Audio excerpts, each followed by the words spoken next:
Yeah, ladies and gentlemen, this is episode number 40. Today we have a little NAMM review part 2. Yeah. And the song I was playing is called Leave of Absence. It's a song that actually suits a little bit to the atmosphere of Los Angeles with all the palm trees and the sunset and the cool R&B drums. Yeah, and of course this year we all took a leave of absence as well because we weren't there.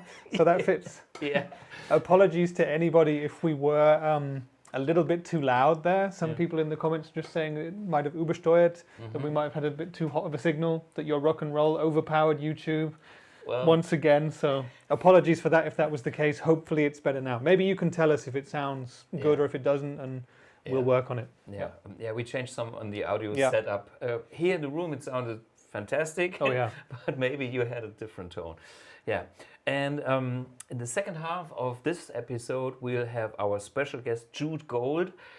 He was actually from Los Angeles and he plays with Jefferson Starship, and he's also a long-time editor of the Guitar Player magazine. And there's a nice little story how the whole thing came along. We know each other without knowing each other 20 years ago or whatever, 10 years ago. And yeah, it's a nice interview at the end of this show. And we also wanted to talk a little bit about effects loop. You know, some amps do have effects loop, other amps don't have effects loop. What can you do with it? What is it good for? And where are problems and stuff? But maybe we start with the NAMM recovery. So have you seen anything interesting released at NAMM virtually, and what are your favorites? Well, that's a good question. There's been quite a lot of stuff, which surprised me in a way because I thought people would, you know, either cancel things or postpone them until they can do it live. But lots of the big companies, for example, Fender and PRS Guitars, released whole new ranges of stuff. Yeah. And a lot of it looks good. The question now is, when will we get to see it? What does it feel like? What does it look like in the flesh? Because, of course, you get these amazingly produced pictures, promo videos and pictures and stuff, but it's like, normally in January we can quickly go around and try the things out.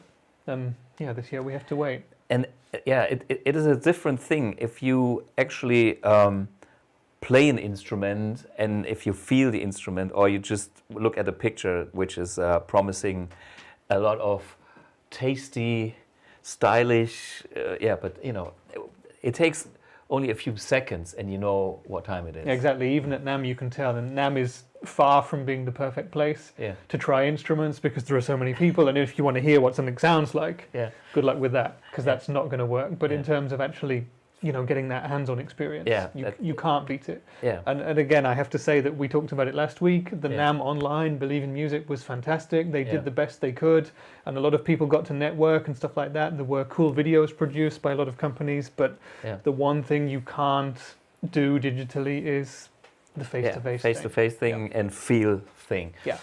There's one thing which I'm sure would have been the NAMM talk, which is Mesa Boogie and Gibson, and the other thing is German Thomann and Behringer. Yes. So there's like two things. Maybe we start. Let's start with Thomann and Behringer. So I didn't. It hit me by surprise, but somehow it's like, hey guys, what's going on? Thomann is the biggest, online and music store maybe in the world. Is he bigger than Sweetwater? I'm not sure. But in Europe for sure. In Europe, definitely, they are about the same level, and it's like, I mean, there is Thomann and Sweetwater, and then there's the rest. Exactly. So these are already the big guys. And what happened is I saw this press release that Uli Behringer, who is famous for Chinese manufacturing, having many brands, Midas, blah, blah, blah, I don't know, 20 brands or so. Yep, TC Electronic quite recently for guitar players. Okay. So see, so there's kind of a concentration going on. And having such a strong selling platform like Thomann and having such a strong manufacturing like Behringer, To me, that's a bit scary. Let's put it that way, because there is so much power in this kind of combination that it can be dangerous. And anything that has too much power, remember the presidents or dictators that had too much power is not exactly what I want to see. Yeah. So the basic story is that Behringer is now going to be limiting greatly the number of dealers it works with. Yeah. And it's selected, for example, Thomann. I think it's calling them super partners or super dealers, that kind of thing. Mm-hmm. I also saw yesterday that Anderton's in the UK has been selected to be one as well. I see. Mm-hmm. So Behringer is picking and choosing which of these so-called super partners or super dealers gets to sell their stuff. Yeah. What does that mean to you? What do you feel when you hear about that, apart from being scared? Yeah, I mean, there's one thing about Thomann. I know Hans Thomann personally for many, many years, and I highly respect what he's been doing and what he is doing. He is, to me, providing the best online service and maybe the best overall service. All good, no problem.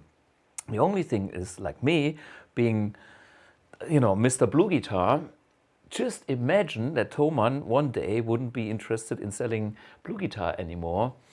I need to have other dealers. I need to have another distribution channel. So for me, one point is that we also make our direct online shop selling, which we started with the COVID-19 thing anyhow. And I want to make other dealers besides Thomann strong, because I want to kind of spread out evenly as much as possible. I mean, we will see a lot of changes in the industry and concentrations, because that's a natural thing in all industries. The distribution and the system is changing, and virtual stuff and online is even making that faster than ever. Anyway, it is what it is. But the thing is, I try to be as independent as possible, selling through Thomann, through the local 6 and 4 here in the Saarland, through Session Music in Frankfurt and Waldorf, through Number One in Hamburg, so through dealers, and I try to promote them as much to keep them alive and our relationship alive. And the same thing internationally, just to kind of be safe in a way. Yeah. Just if one kind of would stop, we still have opportunities. Yeah. So that's the thing I was afraid of, and I can see that this kind of concentration is going on stronger and getting stronger. Yeah. So yeah, we are prepared, but there's nothing wrong about Thomann. It's not saying it's like I don't like him anymore.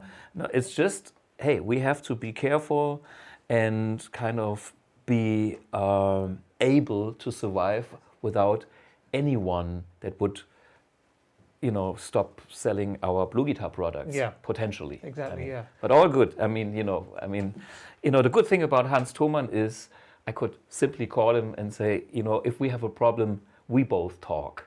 And he's that kind of guy that is really honest. Yeah. So there's nothing bad I would say about it. It's just a general thing. I want to be prepared for anything.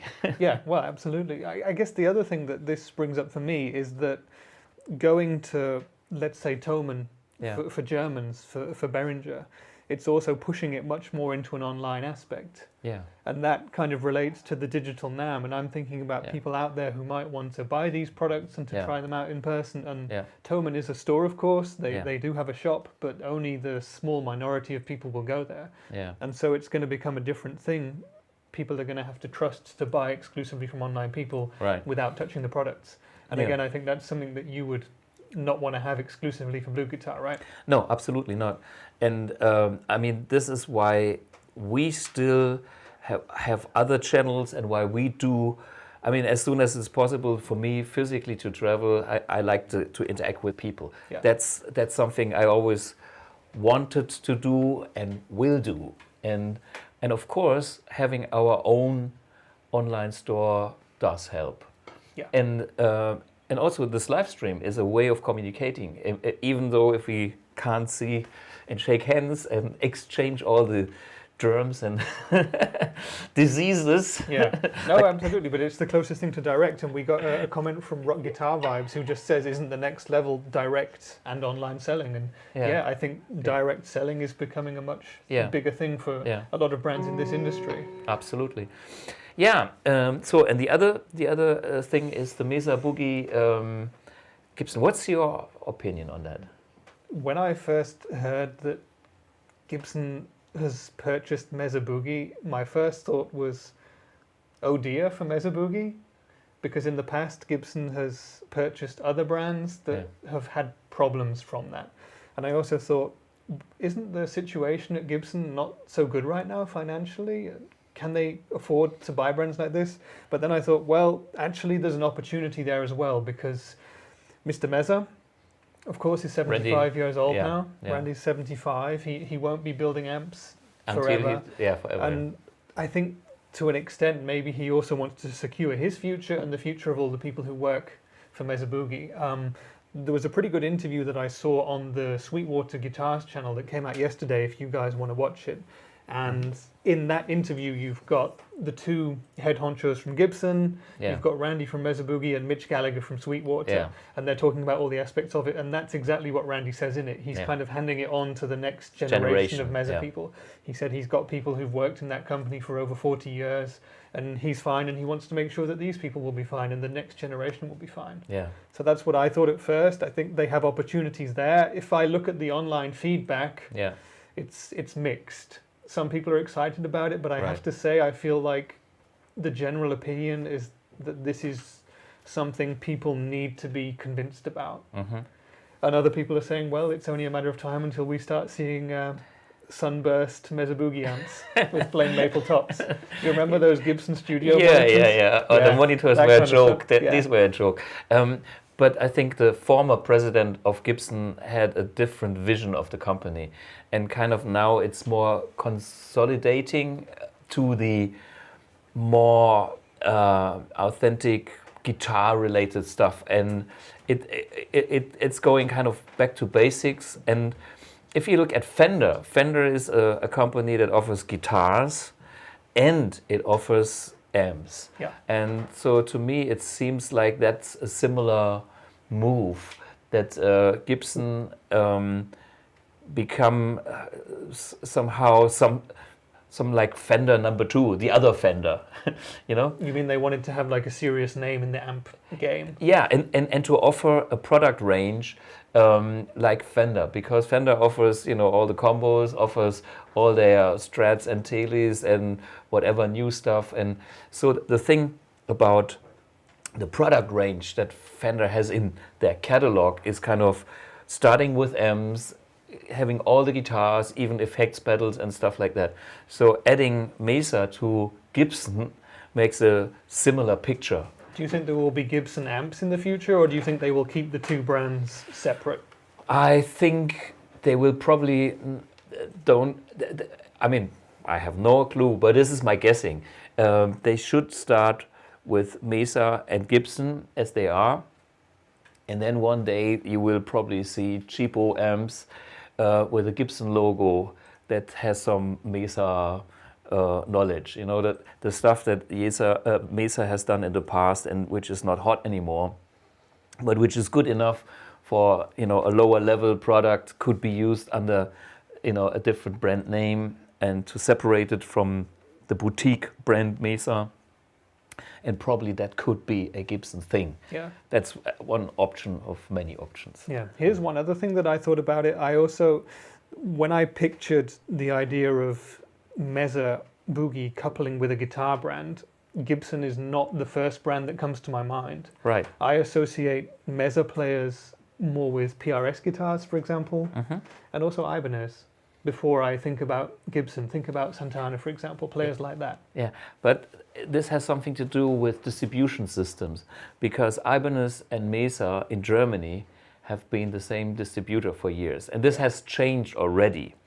But this is what created that picture, because they combined Ibanez artists with Mesa Boogie amps, because they were kind of sponsored from the same Stall in German, from the same Stable. stable. Yeah, Yeah.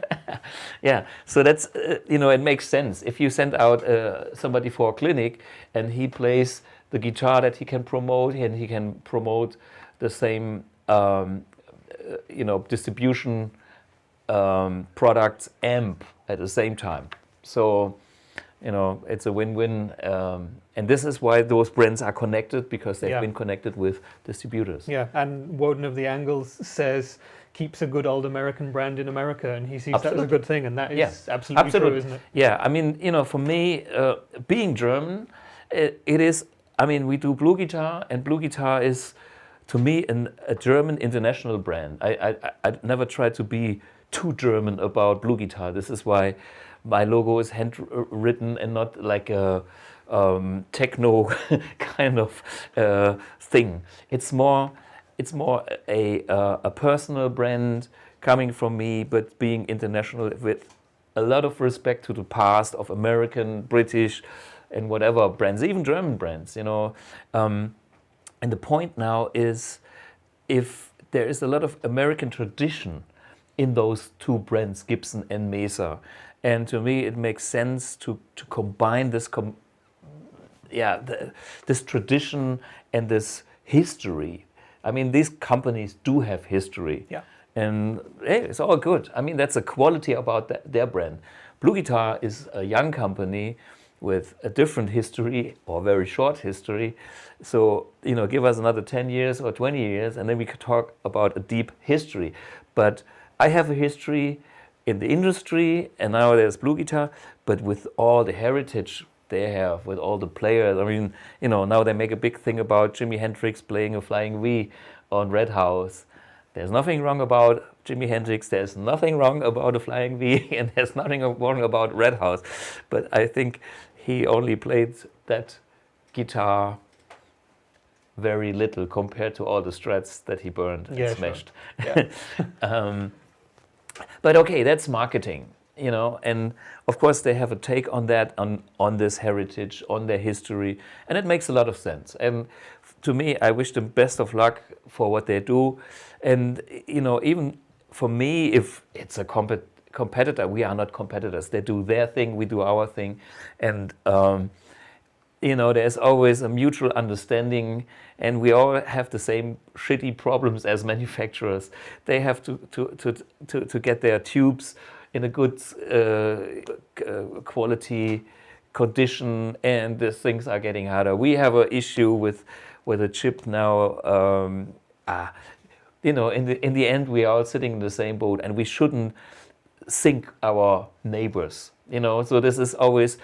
I remember one day, Reinhold Bogner was at a show, and the demo guy didn't show up, and then I was still there, and I said, I can do it, so all good. I did a demo on the Ecstasy. I knew enough about the amp to talk about amps and what is there, and people could hear it, and I didn't wear my Bogner shirt because I didn't have one, but hey, it's okay, it all comes back in the end. That's at least my personal attitude. Yeah, I think ultimately there is a lot of friendly competition in the industry. Of course, everyone wants to make the best amp or the best guitar or the best whatever, but we all want to see everyone flourish and succeed. Absolutely, yeah. So we wish, this partnership all the best. Yeah, because that's all we can say. Because in the end, it's an industry, and it's a small industry. And this industry, when we make the customers happy, now is industry talk, but if we make you guys happy, we all will survive. And the music stores will survive not from only one brand. They will survive from different brands, from many brands. And so having a nice variety of products in the shops, being it physically or online, is important to me. And that's at least what I want to see, because we had such a beautiful, how to express, like the history of guitar amplifiers and guitars. It's so exciting. I mean, people write books about it. And I love it, I live it. I have Gibson guitars, I have everything. I used to have Mesa Boogies when I was younger. And then I found out I personally prefer a different style, but I still have high respect for the building quality and what they do. It's just not my personal cup of tea, but it's something, they do a good job on what they do. So, and I exist because I do something different, and all good. Just as a hypothetical question, what would you have done if a year or so ago you'd got a phone call, it was Gibson, and they said, "Hey Thomas, we quite like what you're doing with BluGuitar. Join us, join the Gibson stable of brands." Okay. What would you have said? The first thing is, okay, let's work on a real good signature guitar for me, and then we talk again, because I'm working on my Gold Top project for years now, and I learned so much with my friend Andreas Gloppmann, and I think Gibson makes brilliant guitars, but the perfect Gold Top for me is still not there. So this morning I was experimenting with the braided shielding of the cable that comes from the pickups. And if you unsolder the shielding and move it back so the hot pin is not shielded that much, it opens up the sound. And that's all about me. And all that stuff. So in the end, I just do it for myself. So if Gibson would call me and I have somebody on the line I can talk to, said, "Okay guys, we are talking, but first I have a personal thing, and if we succeed in this, we move on for the next level." And the next level then would be, I would probably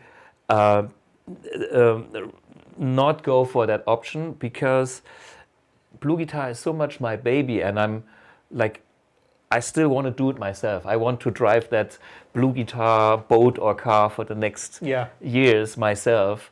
And I'm not 70 some years old like Randy Smith. And so I want to be in the driver's seat for the next at least 10, 15 years. Yeah. And what shall I do with my life if I don't do that, Just play? Yeah. I mean, at the moment we can't play, so it's good to have that and have the guitar.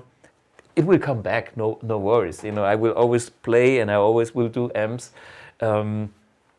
But for now, I still, I'm happy to have my BluGuitar company and my BluGuitar projects, and be totally responsible, which has two sides to the medal.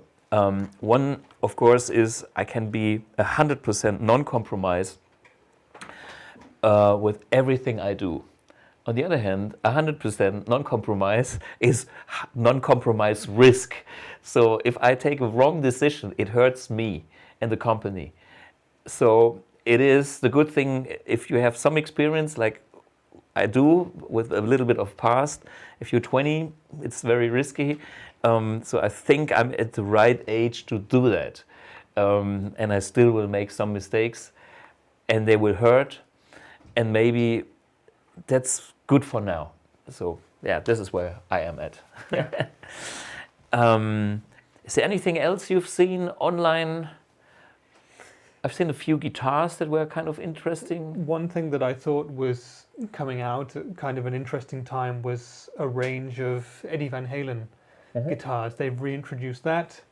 And of course, I'm sure it was all planned before Eddie himself passed away, but that's kind of a sort of a poignant moment for those to come out. Yeah. So that was interesting, and yeah, I just generally think it's good that brands like that are bringing things back, and Fender and Squier and Epiphone as well. There's fresh models coming. Yeah. And I think that it also points to the guitar industry and also the amp industry being in a good place right now. Yeah. I saw also a few cool pedals, Walrus Audio R1 or some reverb I was impressed by. Yeah. Pictronics. The funny thing about the Pictronics delay, I looked at the delay and I thought, where's the one? Wait a minute. No, it's not here. I have worked on a delay pedal which is called the Echo Man with X-Wive. And I think that's very similar, because it even states to use the same chip. But but this is industry background. I know the Chinese manufacturer who's my friend, and I know there's maybe a slight little variation of that pedal. Yeah. With a different branding. It's an homage. Let's call it that. Let's call it homage. It's flattery. okay, but this, for me, this is also nice to see when I'm like scrolling through the websites now and say, oh, what is this guy doing? I say, this is coming from this side, and this is, behind the scenes stories. And that's cool too. I mean, this is what I do at shows in physical because, we kind of all talk to each other. And then I see whatever Steve Fryette or Dave Friedman, and then we talk about it, and Jerome from Two Notes, and we all have beers and we talk, and we know who's working with whom and who's, it's interesting how, what's going on behind the scenes. Yeah, absolutely, yeah.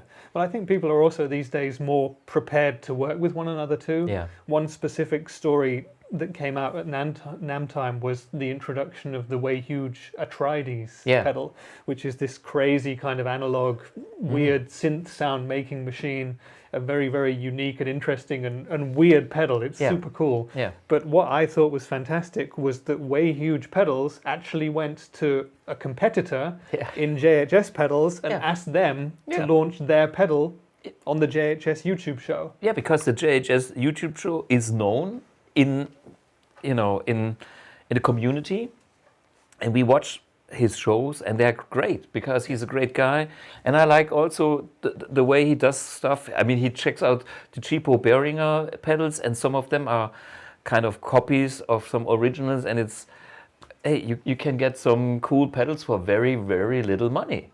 And and he does it, and of course he has his own pedals, which is all good. And well, actually, I would be the same. I mean, if you asked me what is the best whatever clean tone, I said I have a clean tone that I can offer you, but maybe I checked the guy and I said, for you should play a Fender whatever Vipro Lux or something. And if the guy is happy, I'm happy for the guy. And then the guy will trust me because I didn't talk shit, And I'm not about selling my products just because I need to sell it. It's like I make an offer, and I'm very happy that we have something special and good. Otherwise, I wouldn't do it. But I still know there's a lot of great other stuff out there, which I can still recommend.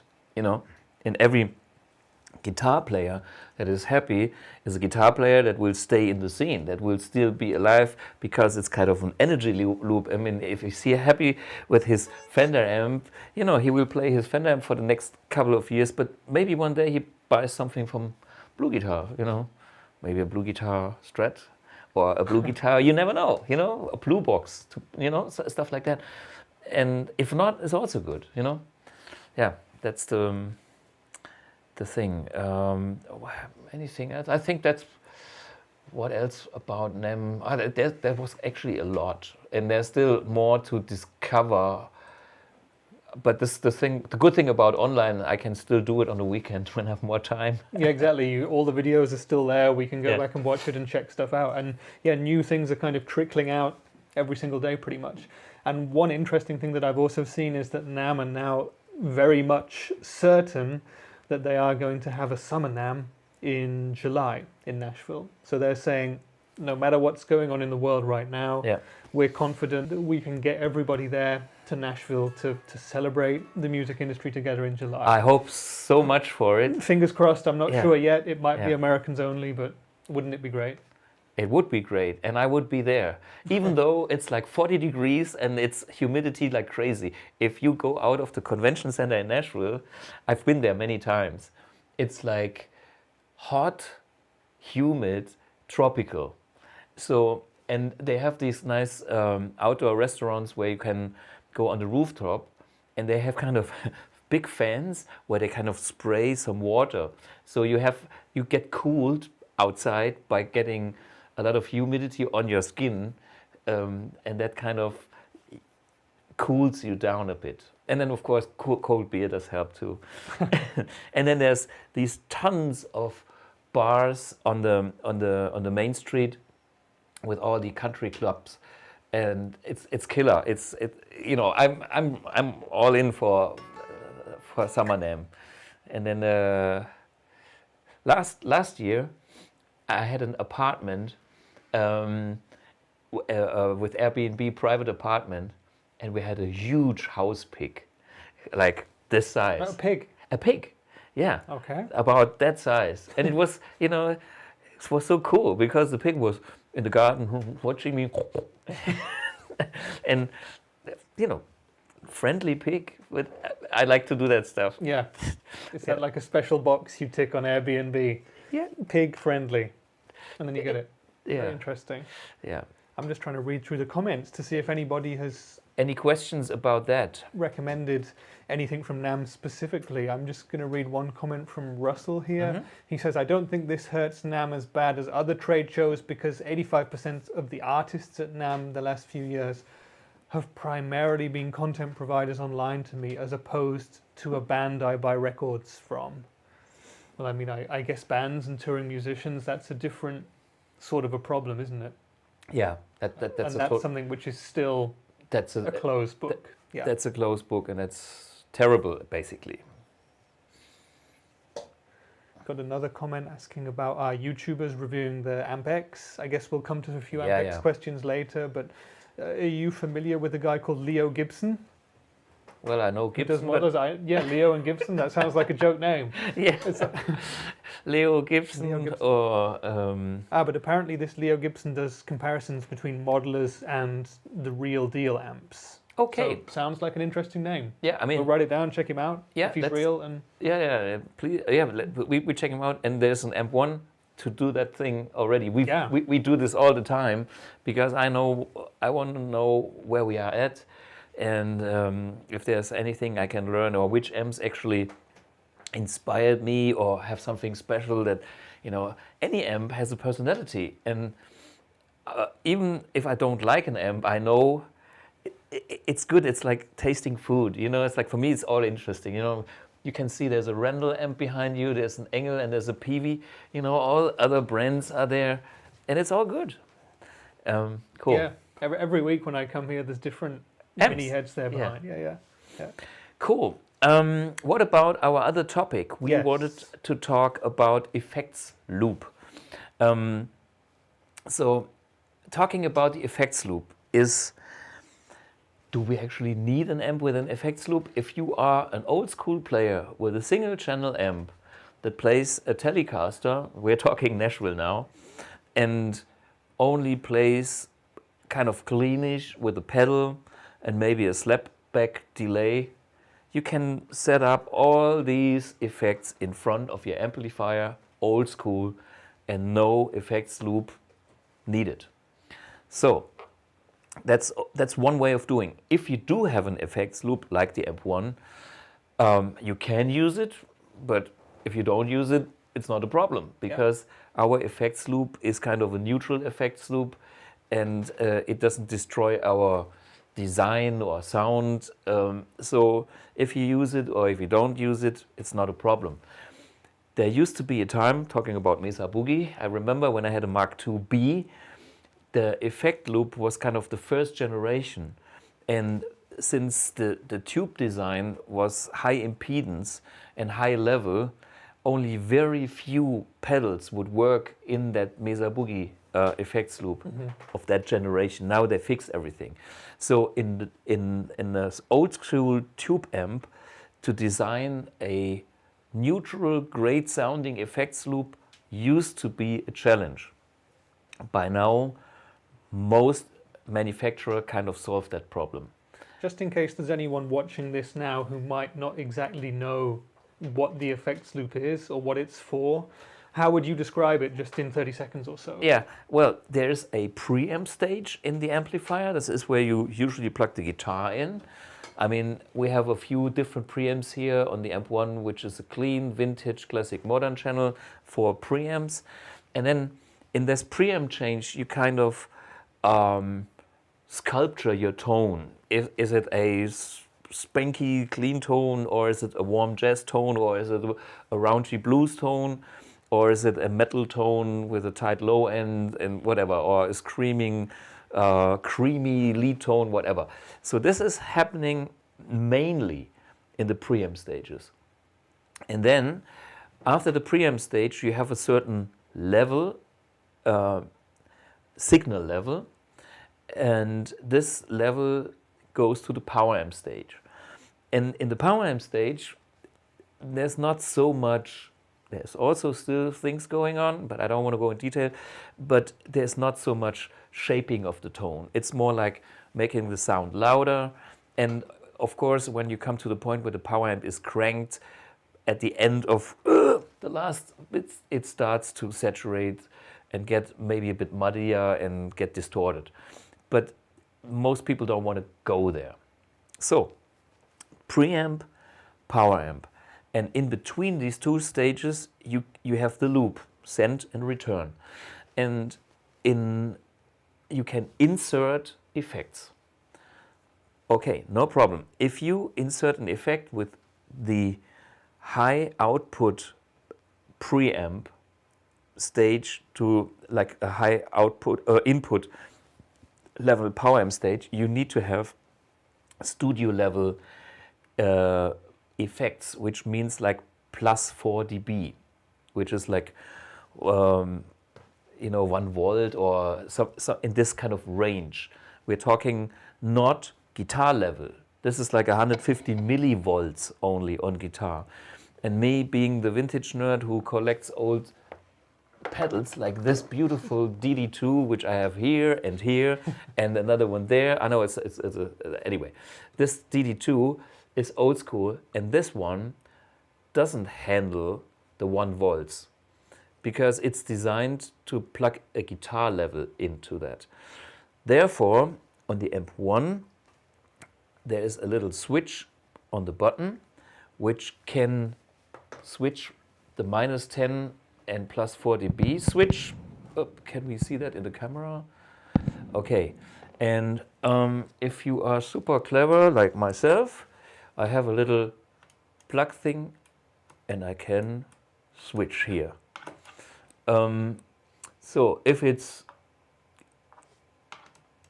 like this inside, it's the high level, and if it's out like this, you can feel it. It's the lower level for my beloved DD2 pedal. So there's a thing some people get wrong. It's like when I use that switch here, nothing happens. I can show you.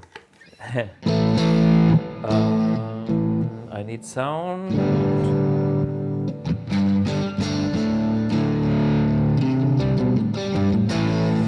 So, I have no sound here.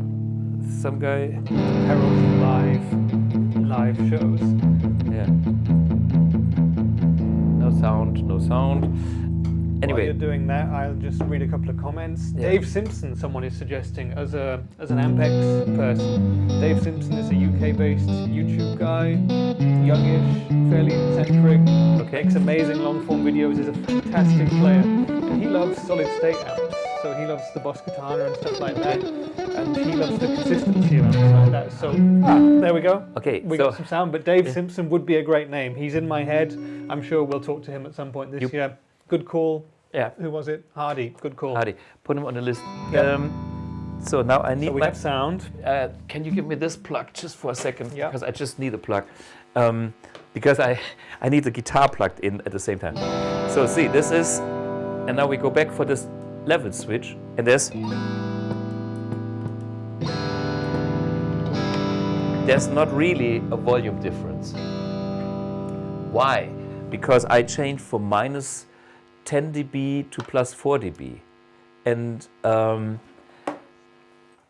the point is,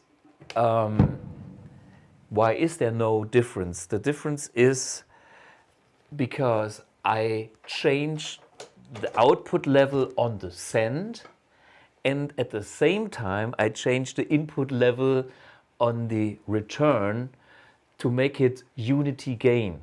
So I have like 150 millivolts coming through the whole thing, sent out, and the sensitivity is adjusted to that level. Or with the same switch, I switch output of the preamp and input of the power amp stage, and therefore both sensitivities are changed, and therefore there is no volume difference. at least no huge volume difference. When you listen exactly, it's like if I'm on the high output level, you can hear that the delay already kind of is overdriven. It can't handle the 1 volt or whatever level that's coming out of the send. Yeah. And on the other position, it's like, now it's clean and clear and all the dynamics is there and the delays are nice. So let's switch that on. Is this more something that you will have as a problem with vintage pedals like the DD2? Yes. So modern pedals, you're never really going to have to fiddle around with this kind of stuff? Most modern pedals have enough headroom. Okay, wait a minute. I get rid of too much reverb.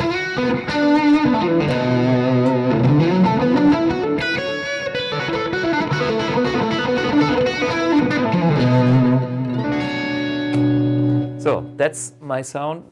Let's switch it off. Okay, there's no delay. If I switch from parallel to serial, I kind of disconnect an internal line that makes the send, that connects the send and the return. So what is serial, what is parallel? Well, if it's parallel, the amp always has sound because there's a direct connection from the send to the return. And the effects loop is just added on top of it. So it's kind of the send here, and at the same time the return is blended together, and in between here is the delay, and the dry signal is in the amp without any change. So that's the thing about serial parallel switch. And now when I'm on the serial mode, I have more echo. Why is that? Well, because the dry signal that was in the amp 1 in the parallel mode is now gone. I just hear the delay. So, and when I go back for the other position, which means parallel, I have the dry signal in the amp 1 and this is mixed on top of that. So it's a bit more in your face and less delay volume. Yeah. The good thing about this delay pedal is it sounds good on both settings. With some products, we have I would call it a phase issue. And these are mainly digital products. Can you pass me that TC, the blue one, the Univibe? The viscous vibe. Yeah.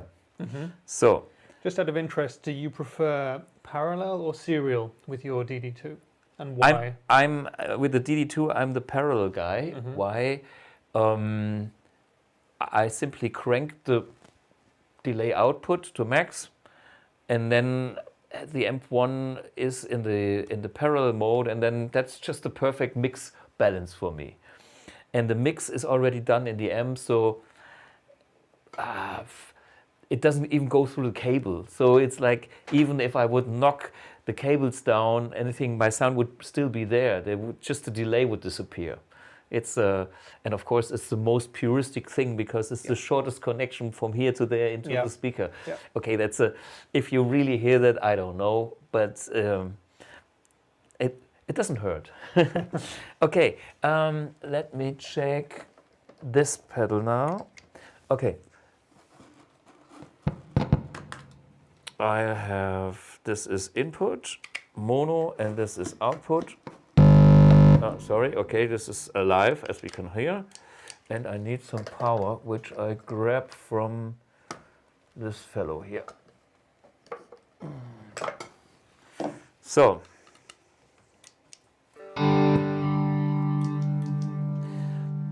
you can see, this is now on, which is the effect, and this is bypass.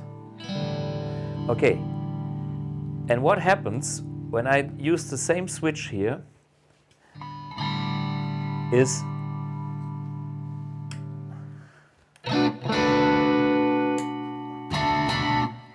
the sound gets shit. So this is serial, which means the signal goes from the preamp into the effects, from the out through the TC back into the power amp.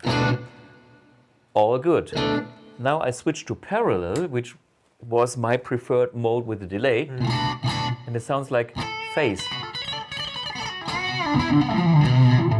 So what happens here is the TC, this pedal in particular, has a latency, which means the signal from the input to the output is just a tiny bit late. And that's caused by a digital conversion from analog to digital, from digital to analog. And they do all the effects and the dry-wet blends in the digital domain. And therefore, even when it's on bypass, the signal from the TC is a little bit delayed. And if I mix that delayed signal on top of my super fast, non-delayed signal inside the amp1, I get this phase shift problem. And this kind of makes the sound hollow and weak. And this is now, to compare, this is how it should sound. Yeah. So why do you think that happens? Well, it happens because somebody designed this pedal not for being used in the parallel mode. It is a univibe or vibe viscosus, whatever pedal, and usually this pedal would go in front of the amp, where it's serial by nature, because you plug in the guitar here and all the signal is processed in this TC vibe, and then the output goes to the input, so there is no parallel signal path. Yep. But this can also happen with some delays. There are delays out there that do the dry-wet signal mix on the digital domain, and if it's done that way, the only way to survive is by serial. And me, the perfectionist, wants to have the parallel. So if I would do an effects pedal, I would always do a proper inline signal that is never out of phase. But this is, now remember that sound? This is how it should sound, and this is out of phase. That's an out of phase sound. If you have that sound, use a serial effects loop and be happy. Okay? That's the thing about this pedal. Let's have, just to show that TC is making great pedals with not this kind of effect. It's the Hall of Fame, just for a change. We use that one. So I'm not telling you TC is making bad pedals. It's just you have to be careful about. So this is the Hall of Fame, a very famous delay, as we can hear. And on bypass, it sounds good, and the tone doesn't change. No. So, and now we can add some reverb on top of my, where are we?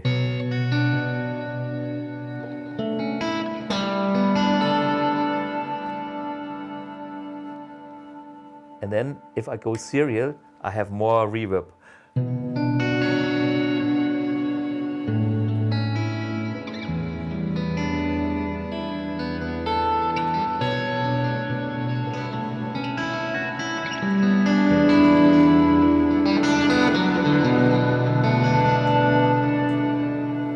Yeah, so that's in phase.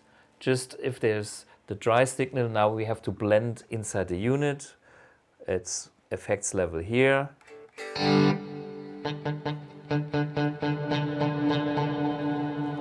And if I would go to parallel, there's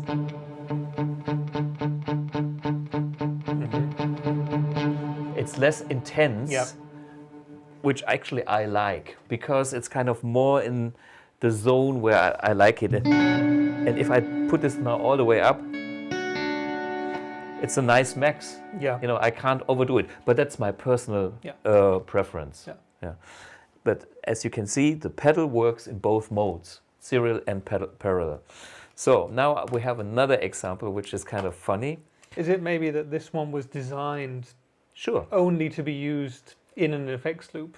I think under most conditions, and the viscous vibe was not. I would say that the Hall of Fame is designed to be used in both situations as a pre-effect pedal, like between guitar and the amp, and the effects loop, and the vibe is designed to be used only in front of the amplifier. Yeah. So that's the thing. So now we have a funny delay story. We can see. I love this little X-Vive V5 delay. Everybody knows that. And this pedal has a phase issue.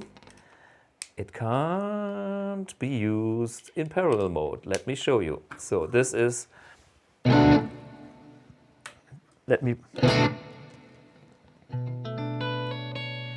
this is like bypass. Okay, let's show you. That is bypass. And this is now in serial mode. Okay? Let's switch it on. There's my beautiful delay. Yeah. I like that kind of analog. So, and when I switch to parallel,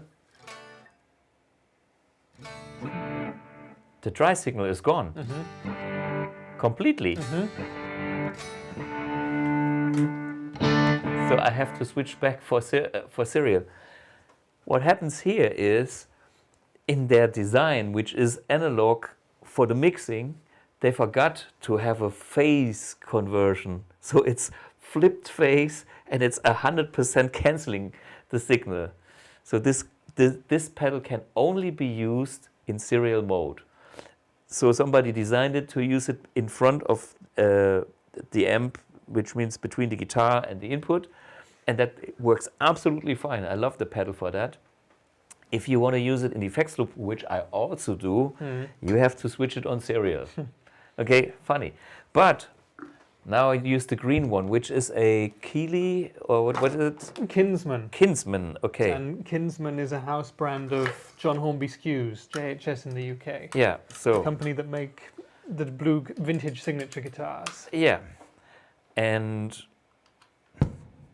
this is.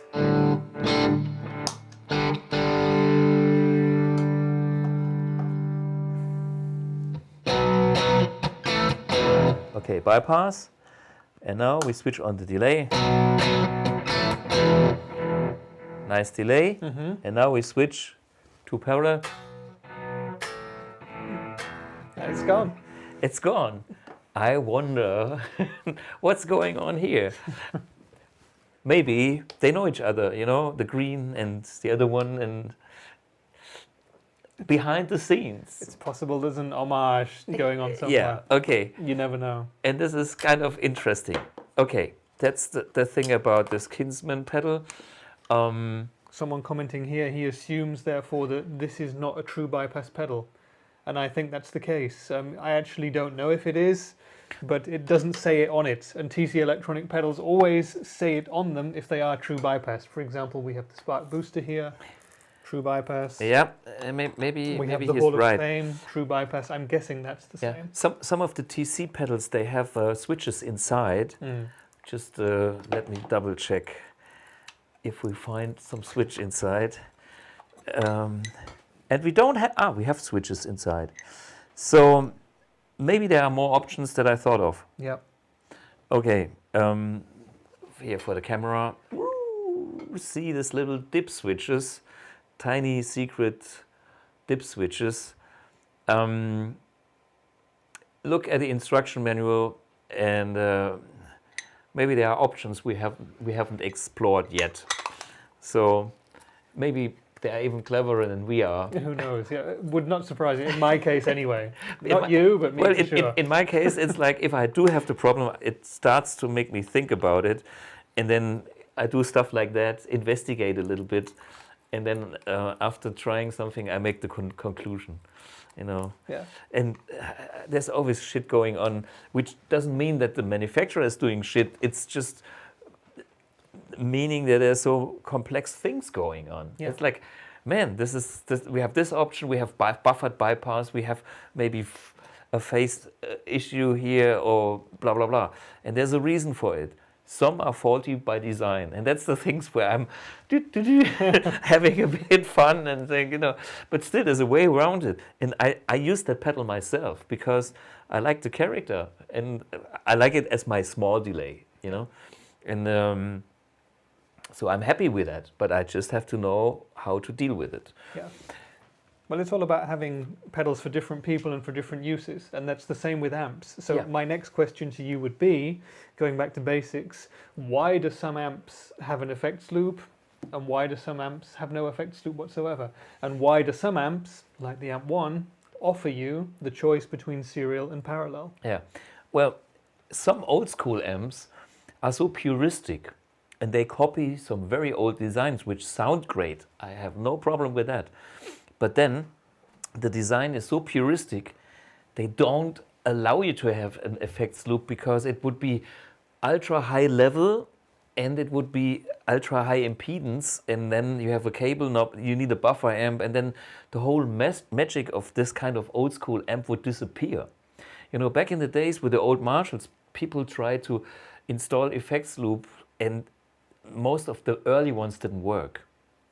Then they brought in an extra tube to make a buffer stage, and then finally, you know, after years, they managed to do that. So it is like if you play an old-timer amp, there is no whatever automatic brake system like in a modern car. And if you do it right, it works. It's a nice feature. Well, if you don't do it, it's a different game, you know. And I have made a big experience, but talking about cars myself, I was riding a vintage Porsche, you know, one with the 4 speeds. I mean, you can go 100 in the second speed, in the second gear, you know. And then the problem is how to brake the whole fucking thing, because there's no amplification on the brake. So you have to, you know, physically... That can be fun, and that's the same thing with like old school vintage amps that have nothing. They have no master volume, they're just beasts, you know. You can play an Amp 1 just like that, but just because you have the features, you have more options and you probably use them, and that makes a lot of sense to tame the whole thing. But sometimes it's even fun, you know, to play with a chaotic system like a vintage amp that is on the edge of everything. Yeah. And it's fun, you know. But as a workhorse, this is what I would always prefer. Even if I don't use the effects loop, I can crank this amp and make this a beast. Talking about cranking amps and making this a beast, you know, some people ask me about the volume. First, let's put it the proper way. Can you hold this? Mm-hmm. People want a second master volume. That's something, one for the rhythm and one for solos. So one option is, I call this always the minus boost because it says minus boost. And what it is just a passive volume control that deducts the volume, and I can switch this in the signal path that reduces the volume or bypass it, so it's like full volume. So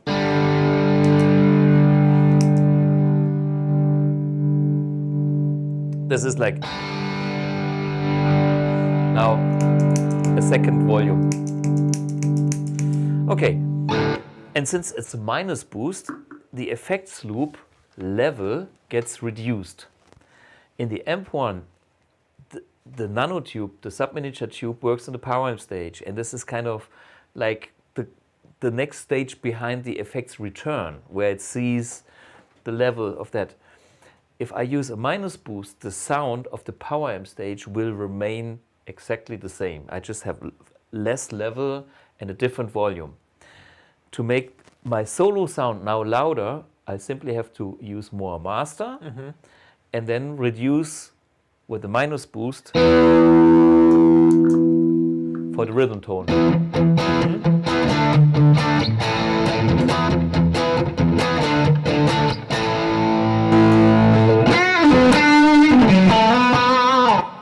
So that's okay. We can do the same effect with a volume. Do you have the volume? I have a gigantic volume pedal. Yeah, okay, so this was the tiny solution. And this is like, oh my God. They made it so everyone, even with large feet, can use it properly. And it's so heavy, it's 3 times the weight of the amp1.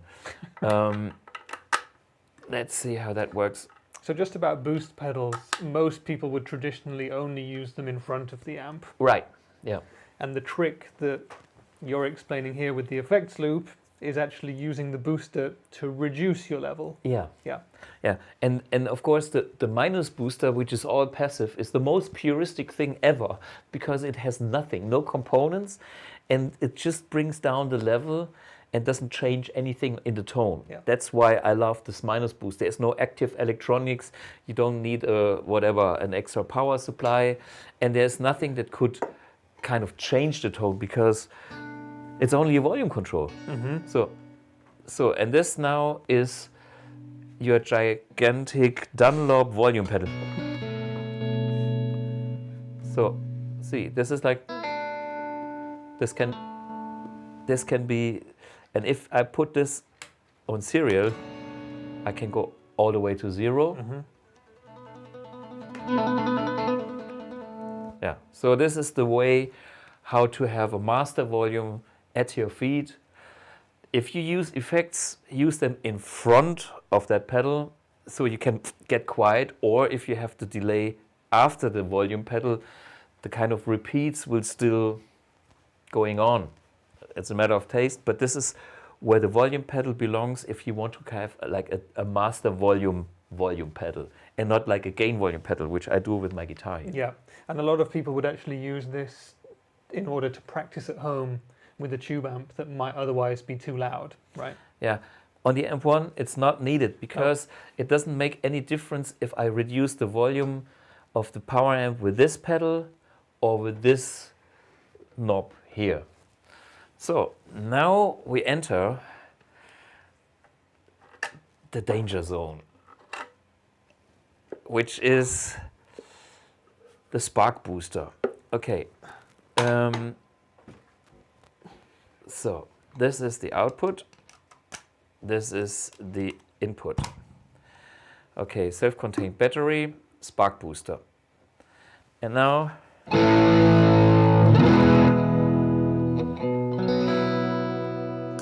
bypass. It's about it's a little bit louder when it's on, so reduce the level, maybe here. Okay, that's pretty much the same. Yeah. So no change. I go for the clean tone because now I can show you something. That's a clean tone. And now I have the booster on, still the same clean tone. Yeah. Level didn't change, and now I put the level all the way up. And now what I'm doing is I increase the level inside the effects loop and I overdrive the power amp stage.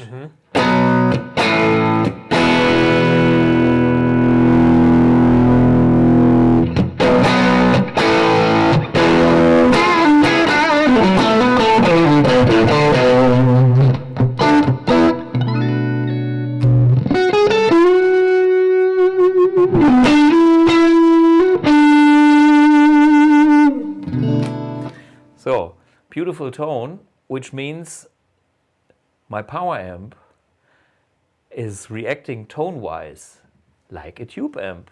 And this is what I'm always telling people. This amp1 just does the same thing like a tube amp. And this is now driving the power amp stage hot, which included the nanotube and some other stuff we've done that produces all the beautiful side effects from a cranked power amp. And this is possible with this pedal. I like it if the channel is more or less clean, if I'm more in a clean channel. If you have more gain from the preamp, it's getting too much because then there's kind of a zagging and it's getting muddy. Yeah. So that's, yeah. But you have the option. back to normal. Sounds pretty normal. So all I want to say is you can use an active boost in the loop to increase the volume. See, it's possible, but the point is it will change the sound. And if you just want to change the volume without changing the sound, without changing the tone, use a minus boost or use this to reduce the level. Is a minus boost a common thing? I've never come across one before. It's a German company that by Orion Effects, made in Germany, and I've never heard of them before. Yeah, I mean, it's a small company. I just like the term minus boost because it's reducing the volume. Yeah. It's maybe very German. It suits my logic. Yeah. Here's a question that I like from Ulf. He said, this delay is out of phase. This delay is out of phase. What happens if we daisy chain the two together? Can we cancel out that? Yeah. So it would work then? Yeah. Oh, there you go. Okay. Yeah, because the phase is flipped, and if you flip it again, it works. Yeah, get two. But the problem is you have to engage them both at the same time. Yeah, and then you'd have a dual delay going on, which could be cool. Yeah, so step sideways, you know, for the full. Yeah, exactly. Yeah. Yeah. So, and then another thing you can do with your effects loop is you can use other preamps. I mean, instead of using the internal preamps, we can go for a metalcore too.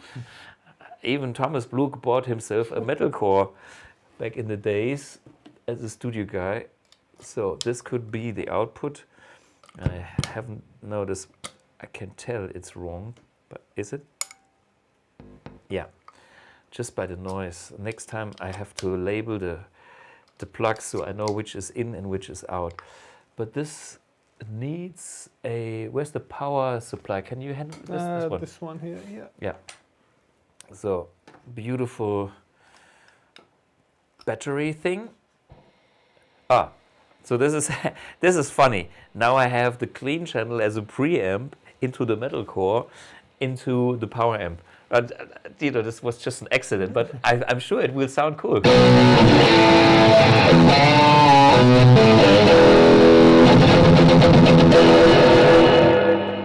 Okay, this is the reverb.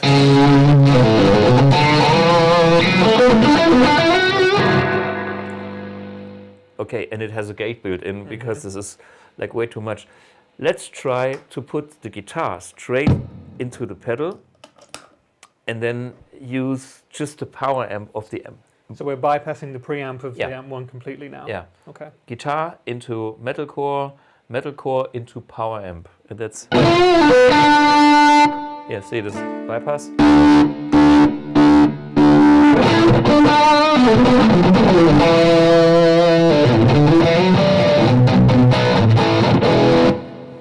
And the thing is, the amp 1 power amp stage with all this tube behavior makes even such a pedal more alive.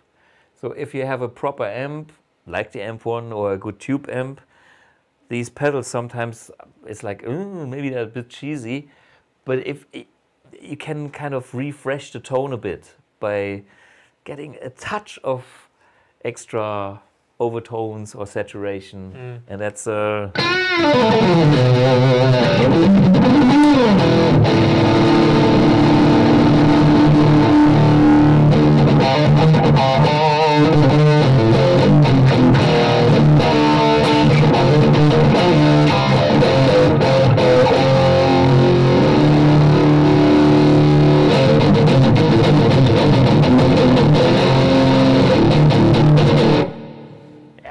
okay.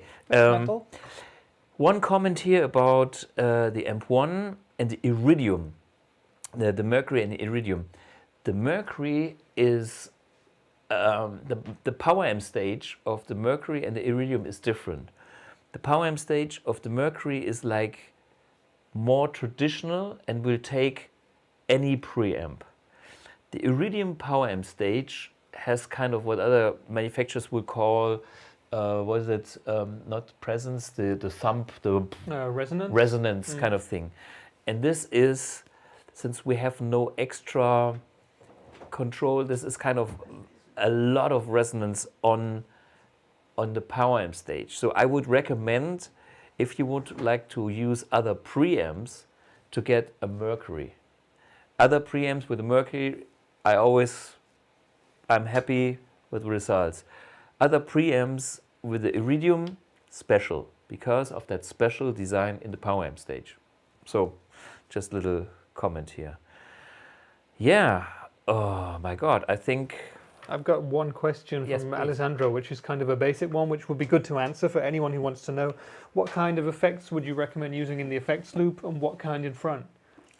In the effects loop, I would generally use time-based effects. Yeah. So, like, we have reverbs, we have delays, and these effects will sound clean in the effects loop. If you put something in the effects loop, you know, all the overtones and all the dirt from the drive is created before the effects, and the processing of the effects, will sound a lot cleaner when these pedals are after the preamp stage. Yeah. So time-based effects, and of course, if you have an EQ, for instance, it will react differently in the effects loop, because it kind of will tailor the tone that is already overdriven. If you put the same EQ in front of the amp, it will tailor kind of the tone of your guitar, but not so much the tone of your amp. Yeah. So, and if you go vintage, you put the effects in front of the amp anyhow, even those time-based effects, because back in the days, amps didn't have effects loops, and they sound crazy vintage because those effects will be saturated from the amp if you go in that kind of range. Yeah, someone like David Gilmour, for example, is famous for never having used an effects loop, really. Stuck most things in the front. Wait. Oh. I met David Gilmour, and he showed me his rig at Wembley Arena. I've been there. And he has two pedal boards. One, Pete Cornish designed the pedal boards. One is for all the effects that are in front of the amp. And then he has another pedal board, and there's a ton of lexicon and whatever beautiful studio gear, which is kind of another channel just for effects, which would be like in an effects loop, but he's using a wet, dry, wet system. Okay. So he has extra channels that just bring the effects to his signal. Gilmour has a very, very elaborated, or whatever you would call it, one of the most complex guitar systems I've seen. Yeah. And it sounded killer. I tell you. I mean, you could bathe in the sound. I mean, this is how he is. I mean, he's got this kind of personality. He is that sweet guy that is very calm, that remembers anything. I've told him that I watched him at a place in Germany, blah blah blah, and he remembered the day, the time, the weather, everything. I was so impressed. And the guy was totally quiet, and you knew exactly what he was doing. And then when he played, he had this beautiful tone, you know. And there's nothing you need to do when you have such a great tone in your fingers and in your gear. Yeah. Impressive. Yeah. Here's a good question from Poo Ninja. Where do you prefer an octave pedal? Pre or post? Where would you put one? I would usually put it in front, because that's the old school way. Yeah, simple answer. Yeah. I think we could possibly do another episode in future where we talk about effects pairings and that kind of stuff, because it is interesting also to experiment with them, because we're talking about, you know, putting delays or reverbs into the loop, but these are not hard rules, you know. No. And you can experiment with sounds at all times, and if something sounds better to you, then go just for use it, you know. Yeah, go for it. You know, I mean, the rules are there to be broken. I mean, it's like there's good to have a rule of thumb for your first attempt, and then whatever works. I mean, the craziest sounds are the sounds that are not. I mean, it's like music. I mean, you know, if we all would compose by, okay, I play this kind of, wait a minute, my guitar is not plugged in. I think metalcore is not the right pedal. somehow. Okay, no power. You know, I mean, if you always go with a ruler, and then it's like boring, you know. But sometimes you mix something that makes total sense because for the cleanness, and then you go, oh, there's a different note, and that's the beauty. But it's good to know both, and of course, it's good to be free. And not to be stuck in like, you can't do that. Well, rock and roll was invented because they did it. Yeah, exactly. Yeah. Yeah. Someone wants some of Jude's gold. Well, Jude Gold, yeah, we have Jude on like in a minute. If we have more questions now? Or? Yeah, there's a bunch of questions. We're not going to have time to answer them all. I'm surprised and very happy that we're getting so many. Yeah. Here's one just about NAMM from David. He said he thought there might be a Blug guitar being shown at the NAMM show. So a guitar itself, not an amp.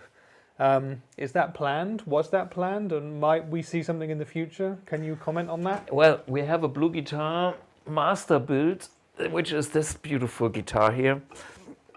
And it's kind of a replica of the real deal, which is just behind it. And I have this problem. I still haven't found somebody that can produce them in bigger quantities. So Trevor Wilkinson himself made this guitar for me and a few others, and we sold a few. But and they're so great guitars, man. I loved it. Let's plug it in just so we all know what great guitars. This guitar is a new guitar, so it's not like my vintage Fender, which is, you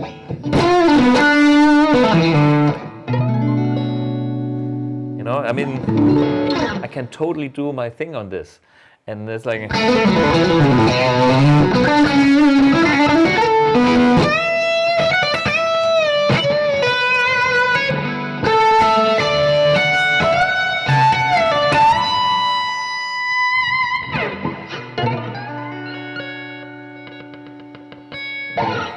yeah. Anyway, I'm still looking for a way to get these made in a bit better quantities.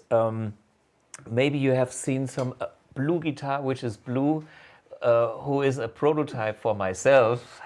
I ordered from my friend Andreas Kloppmann, and somebody showed some pictures on Instagram or... Yeah, I think they're on the Kloppmann page. Yeah. And I never had a BluGuitar,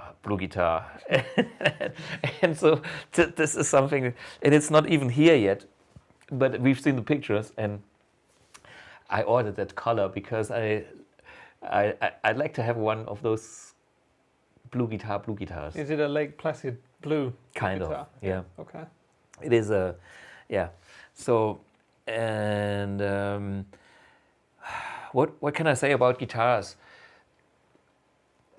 When the time is right and I find somebody that has the quality, because the recipe is there, that I can produce a few more at that kind of quality level, then we open the opportunity to buy more. At this point is we have a waiting list, and please don't put yourself on the waiting list. It's maybe you can, put yourself on the waiting list, but I can't promise you anything. It's like, it's so hard. Even my friends that try to help me, they are busy.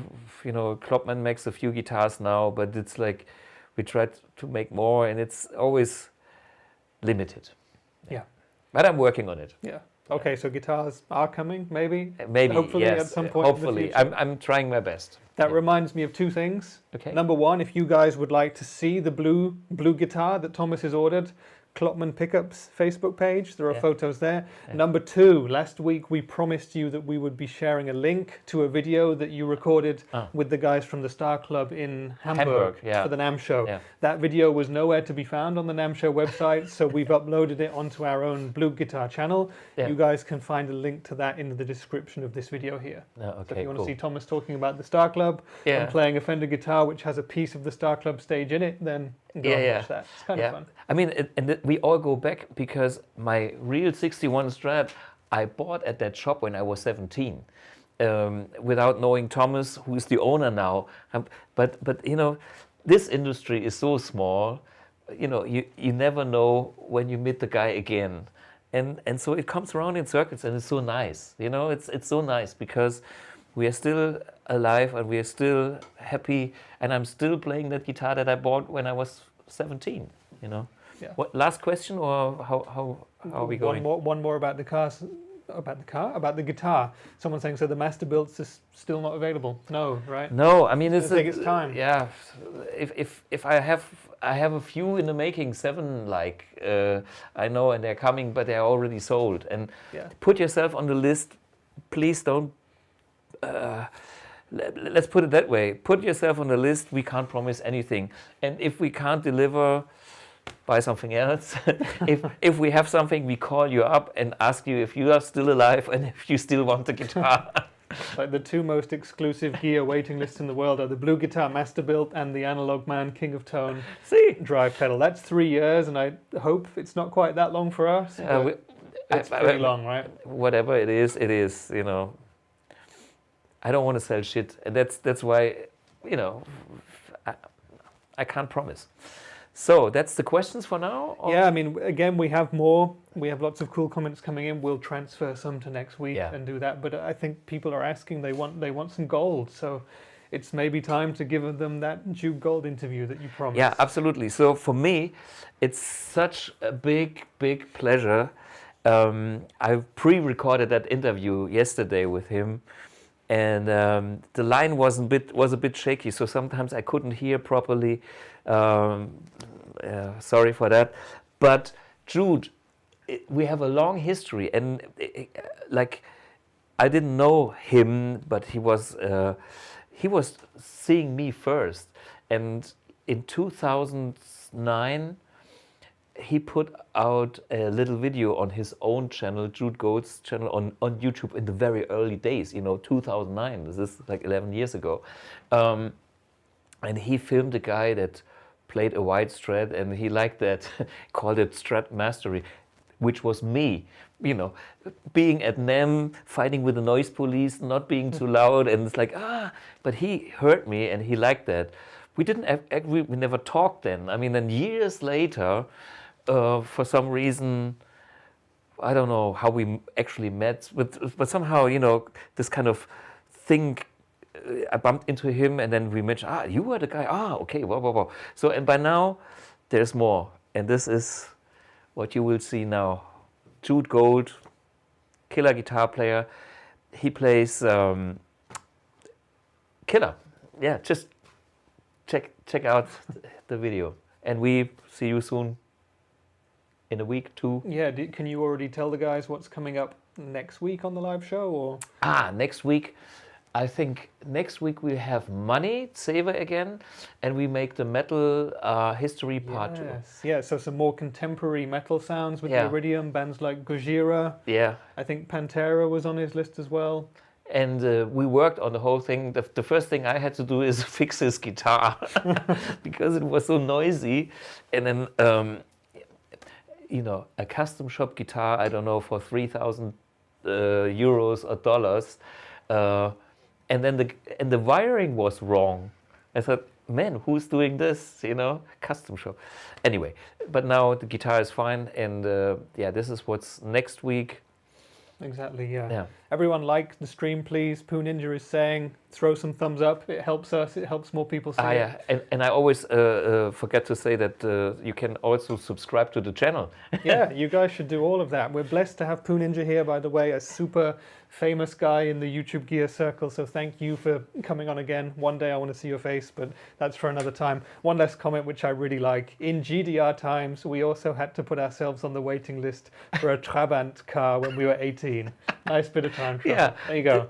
DDR, GDR, yeah. So anyway, so these people from the east of Germany, they are experienced in that, and they know how great it feels one day when they get their lousy car. I tell you, this guitar is not lousy, so it's worth waiting for. Yeah, exactly. Okay, so we made you wait too long for Jude Gold. So enjoy the end of this show. It's 50 minutes because we had too much fun. Check it out. He's a killer player, such a sweet guy, and see you soon.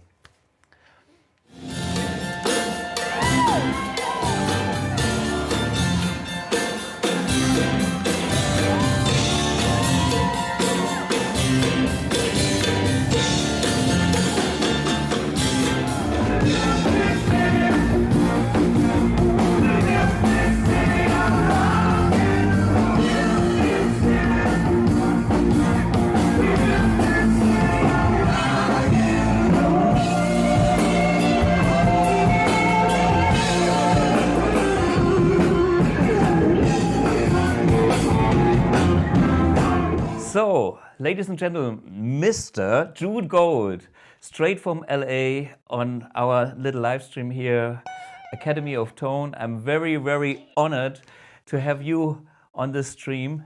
Man, and Jude has been... I just want to say how honored I am that you would have me, Thomas, really, seriously. I respect you so much. Oh, good. Thank you, thank you. I have to take a few words about you to talk about it. So you are a guitar player editor for, I don't know, over 20 years. Guitar Player Magazine. You have your own podcast, which is called No Guitar is Safe. And you are in a kind of famous band called Jefferson Starship for how many years? Since 2012, so that's already 8.5, or I don't know. I can't count that high. But yeah, it's been since 2012. So I'm a huge fan of your playing because I watch some of the stuff you do on YouTube, and we actually met before. I've seen you play, and this man has technique. He's got taste, and he's got even more taste.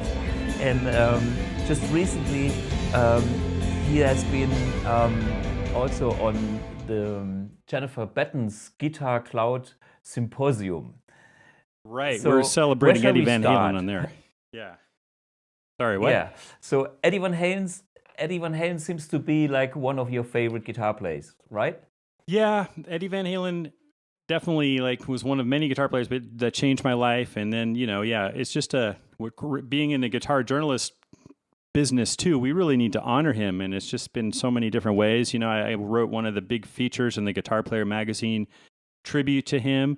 Matt Blackett wrote the other big feature, probably the main feature, but they kind of go hand in hand. We put that out a month after Eddie died, and like Jennifer Batten wanted me to do a presentation on his style, because I have been kind of an Eddie Van Halen nerd for many, many years. So it's just, we just have to give him the great send-off. He's just such an influential, incredible musician and contributed so much. So I totally agree. Yeah. A full year of presentations, and then continuing after that for Eddie. Wow. Yeah, Eddie forever. I mean, when I remember when Eddie or when Van Halen came out and hit the Germans, because we didn't have any kind of stuff before, because it's Van Halen was an American thing. There was nothing, and then there was boom, a huge explosion. Yeah. I don't know how this was in the United States. Did you have like local little waves when Van Halen was still a local band and people spread some rumors about the band and they weren't that famous? Or how did you learn about Van Halen? I learned about Van Halen just when my cousin or somebody played me Unchained, and I was like, that band is obnoxious. Okay. But then I was like, but wait, they're pretty good. And then like the guitar was like the coolest guitar. I mean, I'm holding a Strat right now. I mean, I do his stuff all the time. I'll be like,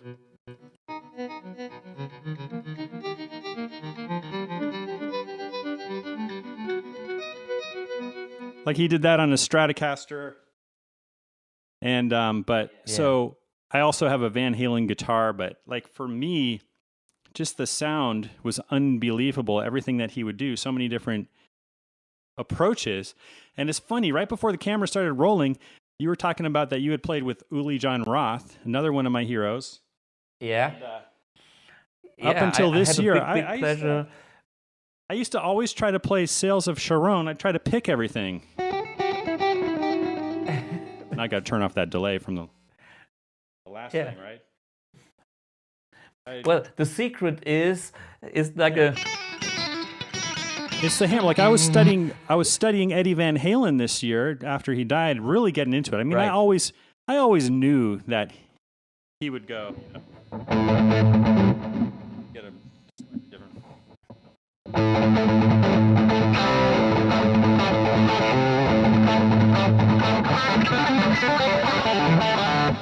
But then, okay, what I'm trying to play is that other fill where you go.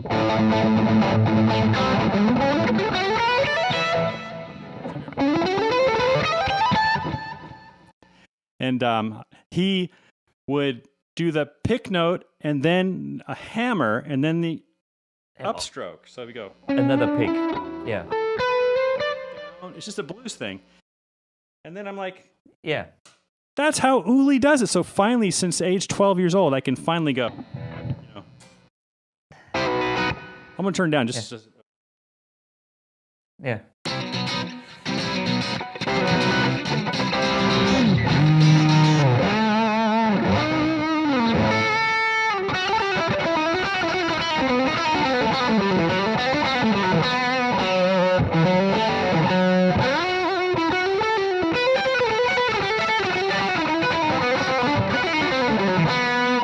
like it's one of those licks. It's so fun, and it's not really that advanced to play once you just learn that it's.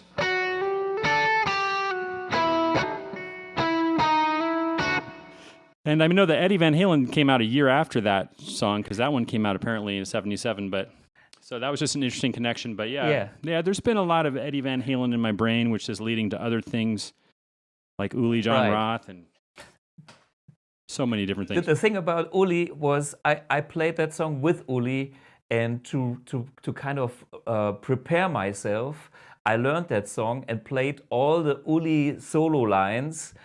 And so I had to learn all that stuff. I forgot about it, but it took me about at least a month or two to get that pattern down. You know, downstroke, hammer on, upstroke. You know, but basically it's like you make like a shuffle kind of feel, with the right hand, and have three notes in between. And once you understand that concept and get the flow, then you can do it. But it took me weeks. Yeah, like the craziest part of Eruption, and I don't have the right guitar for it right now, but he's doing the same thing. Yeah. Like the third movement, Eddie Van Halen one.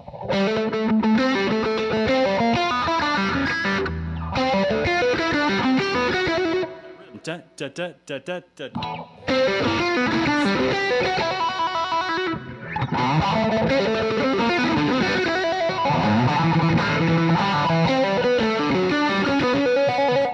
It's all over Eddie's playing, and it's no wonder it's all over Uli's. They're like the same era, and I always wonder, like, you know, so cool that because, so yeah. To your question though, like, yeah, so that's right when I came on the scene with Unchained, and I always hear about people in record stores when they heard Van Halen for the first time, and they were just like,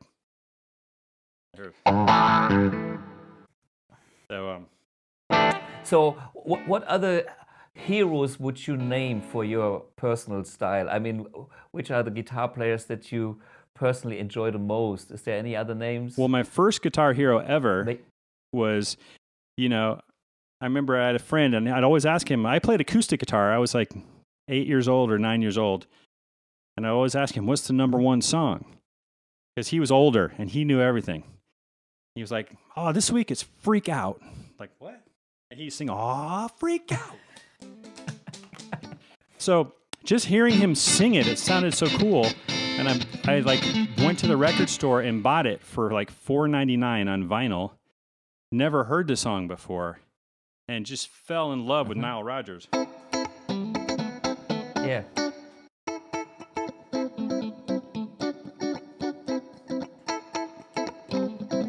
And of course he had the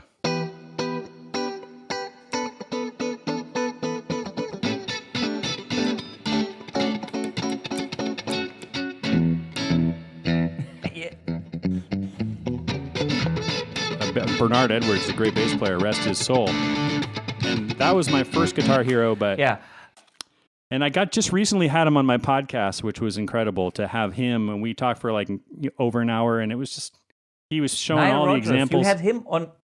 Cool. And he's playing it was just for me really close to my heart, you know.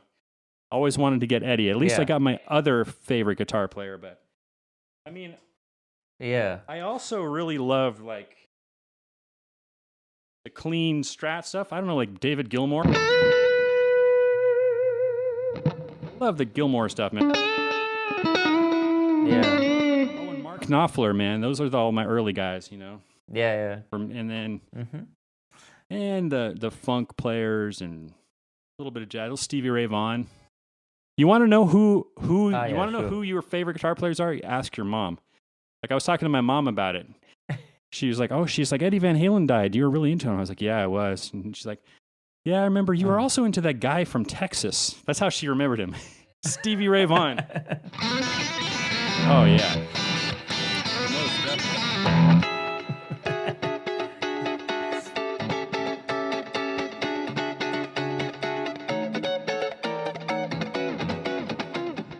I saw Stevie Ray Vaughan this close with my hands on the stage, and he was right here. And when I was 14 years old, and that was incredible. You know, the tone, the rhythm that he had, man. Yeah. And changing the pickups all the time, back and forth. It's just like watching that right in front of my face, and it was just an incredible moment. So Steve Ray Vaughan's a good one too, and he had the most incredible sound. He had big plexiglass things in front of his amps because it was a club gig, and those things must have been loud. So, but it was great. I remember a concert with Stevie Ray Vaughan when I was a teenager, and he played here locally in Germany in a town hall kind of thing, and he had whatever Fender amps, and he had a Marshall half stack, and the cabinet was kind of covered with like a rubber whatever blanket kind of thing to protect the audience from the volume. Yeah. And when he did the encore, he turned it off, and I was standing in the second row, and my ears were bleeding because it was like 100-watt, whatever PA Marshall straight into my ears. But it was so intense. It was so great. His playing was killer. I'm a big Stevie Ray Vaughan fan, just as you. Oh yeah, man. Yeah. I think I remember my ears hurting pretty good after that night too, man. Back when I still had lots of hearing. So let me ask you a little bit more about Jefferson Starship. So you played with the band for so many years, for 2012. Did you play with them in Europe? Did you?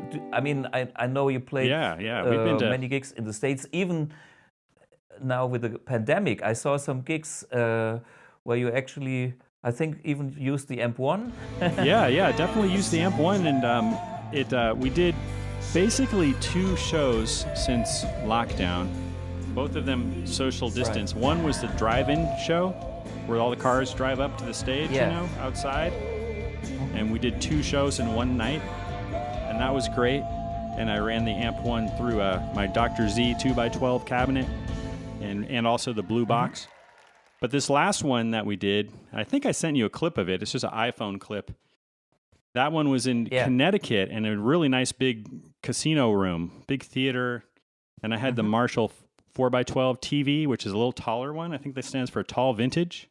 Oh, yeah, I know those. It was a wonderful combination. Yes. Like I really was getting a clear 3-dimensional sound in like with the clean channel 2. Everything was just perfect. I was like, my feet didn't touch the floor that night. Just like, it was great. The sound, cool. I even offered to use the Blue box, but the front of house engineer, he was just loving the sound so much. He was like, don't even bother. It sounds great. And, they move on to the next instrument, drums. So that was great. Sure. But it is weird to not play. I'm playing right now through the Blue box, by the way. This, I don't know what I'm doing. Got a little bit of I got my compressor on. Okay.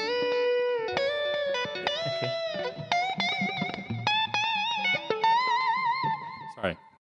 That's all we really like to do, right? Is play guitar. Which which cabinet do you like the best? Do you have a preferred cabinet? I mean, I'm amazed at how I'm amazed at how many different options there are. Like when you switch over to like the blackface one, which black 2x12. I think of it maybe, I don't know. It really does get some of those really cool sounds. Right now, I think I'm going through Stack 1970, but I usually do that or that's what I'm going through. But I also do like the Fat Cab. Sounds great. You know, my monitors are not that great here that I'm going through, so they're a little dark and woofy. So I'm not sure how it sounds out there, but I got a little bit of adjustment for that. Talking about like Europe and Germany, so you also toured Germany with them, with Starship, or did you play with other bands in Germany? I guess just Starship. Well, Starship, I've been very lucky with Jefferson Starship. We've been to like 5 continents. You know, we've been to Asia and Japan and we've been to Israel and Brazil and all over Europe many times. And we might, if everything works out, we have a big 11-show tour in October of Europe with a very great band. Oh, okay. We'll be in the supporting slot with a great band. Hopefully the world gets better and starts to heal. Works out. And everyone can start playing music again or they figure out how to do concerts in a safe way. So we're hoping that happens. But yes, definitely been to Germany a bunch of times. Played Schaffenburg, that club Kolossal, a couple, maybe twice, and we were talking about Worpswede. Worpswede, yeah. With the craziest bathroom ever. That's an insider for guys that play that venue. If you are in the band and you play music hall Worpswede, go to the bathroom because that's a special place. It's backstage. I can't remember what the pictures were on the wall. I just remember that they were like, whoa. Yep. And I remember Steve Lukather wrote something funny because people write a little bit on the artists who have played there, and of course Steve wrote something very funny on there. But so I love that. How cool is that? And Germany always had a great time. We really need the Autobahn here too, because I like to go home to where I'm from in the San Francisco Bay Area, and you know it takes 4.5 hours, but I think it could take 2.5. That would be good if we. That was fun. Sometimes we get the rental cars and we're like, "Am I really driving this fast?" But you know, we're sitting there so that was kind of exciting for Americans. Sure. If I have American guests, and I know. I mean, of course, not every section in Germany Autobahn is free speed, so we have speed limits at some sections. But I know where the sections are with no speed limit, and this is where I can go 150 kilometers and 200 and then 220, and this is where people that didn't have the experience really go. Wow, you can drive that fast. Sure, and for me, it's a good thing. Especially when I finish a gig late night, like we play midday, I can still drive home because when I can go like 200 after a concert in the middle of the night, we don't have much traffic. It's not like LA where you live. I know there's always traffic jams in LA. No, that's not true. You know, between 3:30 in the morning and 3:45 in the morning here, there's no traffic. Yeah, no. But besides that, all the rest you get stuck. No, I'm envious. I've been on the 101 slow, and I know how that feels. Yeah, if I didn't get to work at home mostly and stuff, and besides traveling, then it would. Yeah, it's rough out there. But that's nice that you get to come home late night and I bet you just put it on the adaptive cruise control, right? And just kind of get after the gig, you just go to sleep and the cars. No, I mean. Driving that fast gives me an extra adrenaline. From playing live, I have my adrenaline. And then when, I pack up quick, get in the car, get on the motorway and stay fast, then I stay awake. But I have to find the spot that I'm home before 3 in the morning. Because after that, it's too late. Then I get really tired, and Right. that would be dangerous. But if I can leave the place just at the right time, you know, no drinks or not, you know, no dangerous drinks, no alcohol, I can actually do it. And this gives me a huge radius that I can travel without having a hotel, which saves money. And it's, I mean, I enjoy waking up in my own bed at home, which is life quality for me. I think that's the Ramones model. I think the Ramones used to do that. They'd play up in Boston, and they wanted to save money. No hotels. We're going to drive back 4 hours back to New York City after the gig. Yeah. But that's great that you, I love that you can go out and do these solo performances and headlining with your own band and stuff. It's incredible. Like, I mean, people might not know, but when I first saw you, I was walking down the NAMM Show floor in January of 2009. And, I just saw this amazing guitar player, you playing this beat up old Strat. I just started filming. I've got video proof. I took 2 videos, and I think I even put them on my YouTube channel. Yeah, it was just making me... We have to check them out, because this would be cool if people see that, because this is really me in maybe that time around 2009 was when I released that album here. Yeah. And Oh yeah, no, it was like... Yeah, I mean, this were the days where, of course, we always kind of sneak around NAMM with the noise police, trying to be not too loud, not to be too offensive, but still have a crowd. You know, there's always a game going on. Exactly. Cat and mouse game. And like that video is so great. You're playing, like, it's just like, it just makes you cry, like you're just soaring, like you're flying, and you got like the bar use and some roars. But yeah, it's at a low volume, but you're still getting some. Like it's really cool. Yeah, I really that's my thing. You know, And then I found out that you build amps and stuff and design all the Hughes and Kettner stuff, and like I had no idea. I was just like, they must have hired this guy to demonstrate their gear. But then that's amazing to me to be both worlds like that. It is just my thing, you know. I haven't learned anything else. Actually, I haven't learned anything. I'm self-taught on the guitar and on electronics the same. I just do stuff, you know. Yeah. I have crazy ideas and I go for it all the time. And finally, even with my own company. But that's my life, you know. Yeah. But talking about NAMM Show, I mean, this 2021 NAMM Show is a virtual event. So how does this feel to you? I mean, usually we all go to this show and we meet there in person, and now it's nothing. Yeah. It's like, how does it feel for you as a local LA guy? Well, it's kind of peaceful, actually. No, I mean, first of all, there's no noise police, right?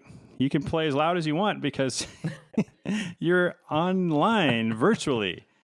So, but no, I think it's fantastic that they kept it going and stuff, and that all the companies are still doing clinics and having artist appearances and keeping people involved. Mm-hmm. And so, I mean, it's just part of the greater bummer that is everything else of 2020 and 2021. You know, everything's weird. Like even when we played that drive-in concert for all those cars, it was really cool that the event was still happening, but it was kind of bittersweet, you know, like the disconnect, and you could feel some people were just so like far away in a car, and there weren't even that many cars there, maybe 100 cars or something, but you know, it's just a really weird time, but it's really important that we keep stuff going. So I'm really happy NAMM is still going, and I'm curious about from the manufacturer perspective, like for you, has it been a cool event to do it, the Believe in Music Week?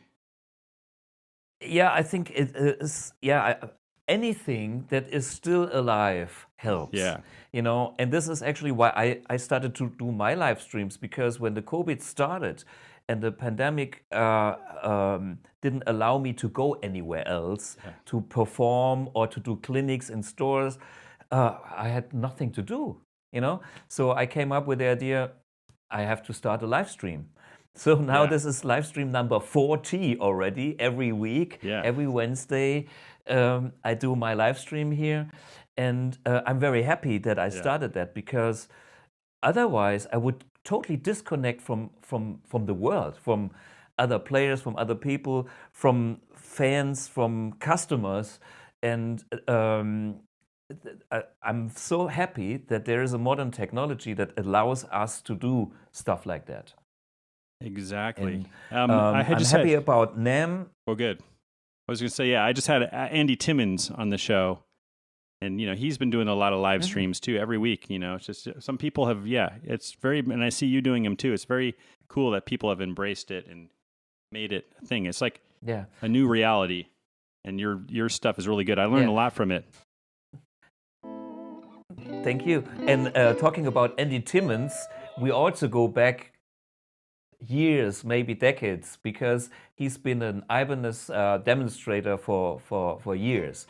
And we met at so many trade shows in Italy, in France, in the UK, in Germany. And actually, we've never played together. So he's on my wish list too. He's such a sweet guy, and he's an unbelievable player. Yeah. So, him and you are on my wish list to make music with, one day. And we have a show here in Germany. It's called the Guitar Summit, and we had Paul Gilbert there last year. Someday we have you. Oh man, I would be so honored to be involved in anything like that. Gosh, working with you guys. Yeah, I'll come out there in a heartbeat. Yeah. You do a little percussion guitar. And please.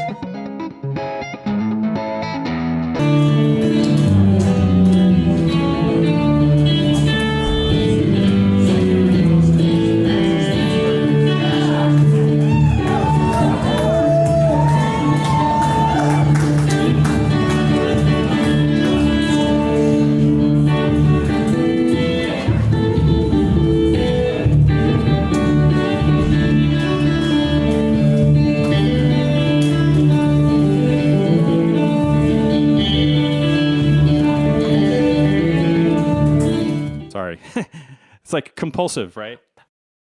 Always got to play. Oh, it's killer. I saw one of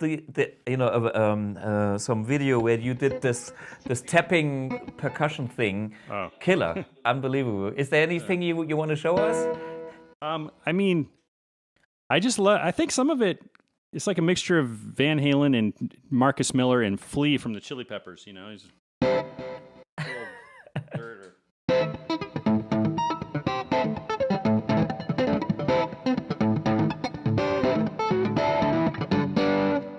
I mean, you can turn up. I could even get more distortion.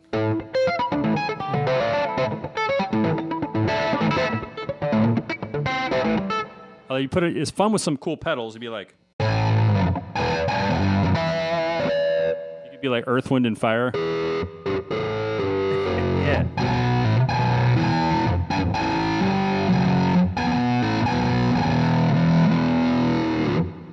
I mean, I always have fun with that stuff. Well, let me show you one. One thing that's cool with Jefferson Starship. That every night, usually I play this old acoustic piece called Embryonic Journey. But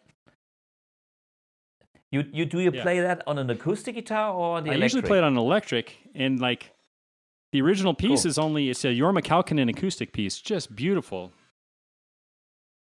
Right. Lots of Travis picking, but then, the band likes a little break, so it's only like 2 minutes long. So I kind of do a little more stuff to kind of make it last longer, Doing the pedal tap dance here. All my pedals, every time I step on them, they start to slide a little bit further away from me. I know that.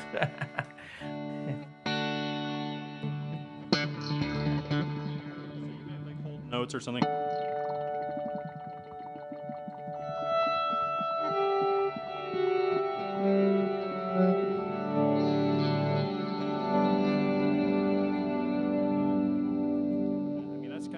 I'll do all kinds of stuff, but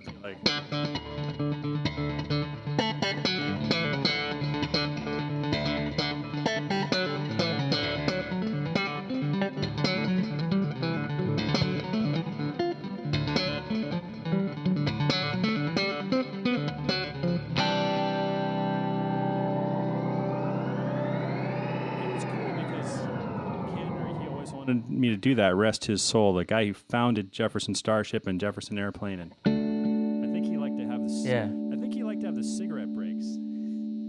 So he'd be like, and the main part of the song is kind of like a Travis picking thing. It's like.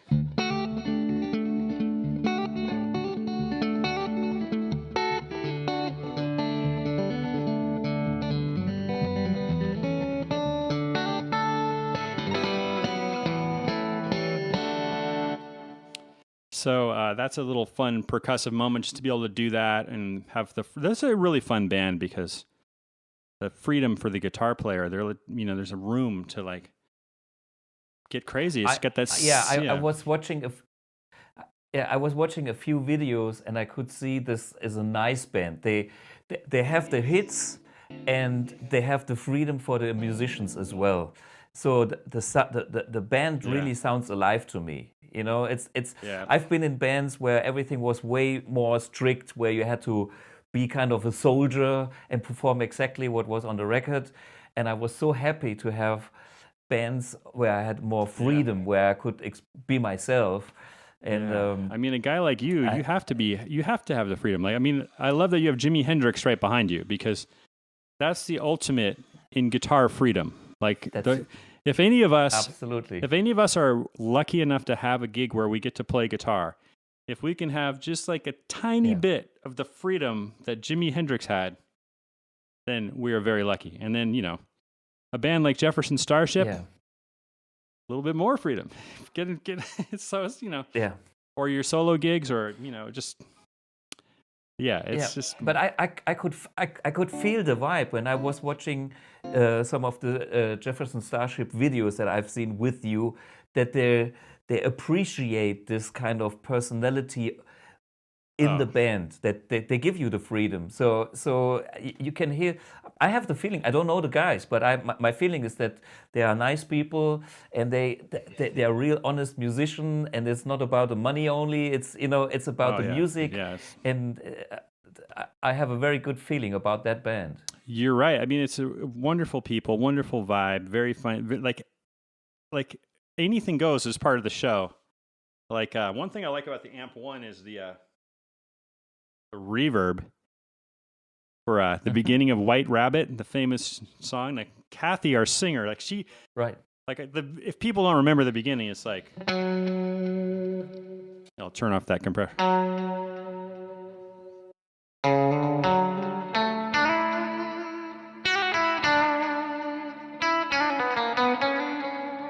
And we'll just kind of goof off on that stuff. And that by this point she's backstage, and then she always comes out. You're talking about that freedom. She always does something crazy. She'll go backstage, whatever venue. Like one time she came out with like a big plant in a tree, and like she was hiding behind it. And she'd sneak up by me. Yeah. And she'd be like hiding behind this big plant. The joke being like I couldn't see her behind the plant. It just cracks me up. You never know what's going to happen. I think it's really important in music or in any band, whether you're in the studio or writing songs or playing live gigs, if you can just have a little bit of that energy where something spontaneous can happen. I think it really, the audience loves it. Absolutely. So me too. And I founded my own band, which is called Rock Anarchy. So, I mean, we play classic rock tunes, but we play it in a totally free style, anarchist style.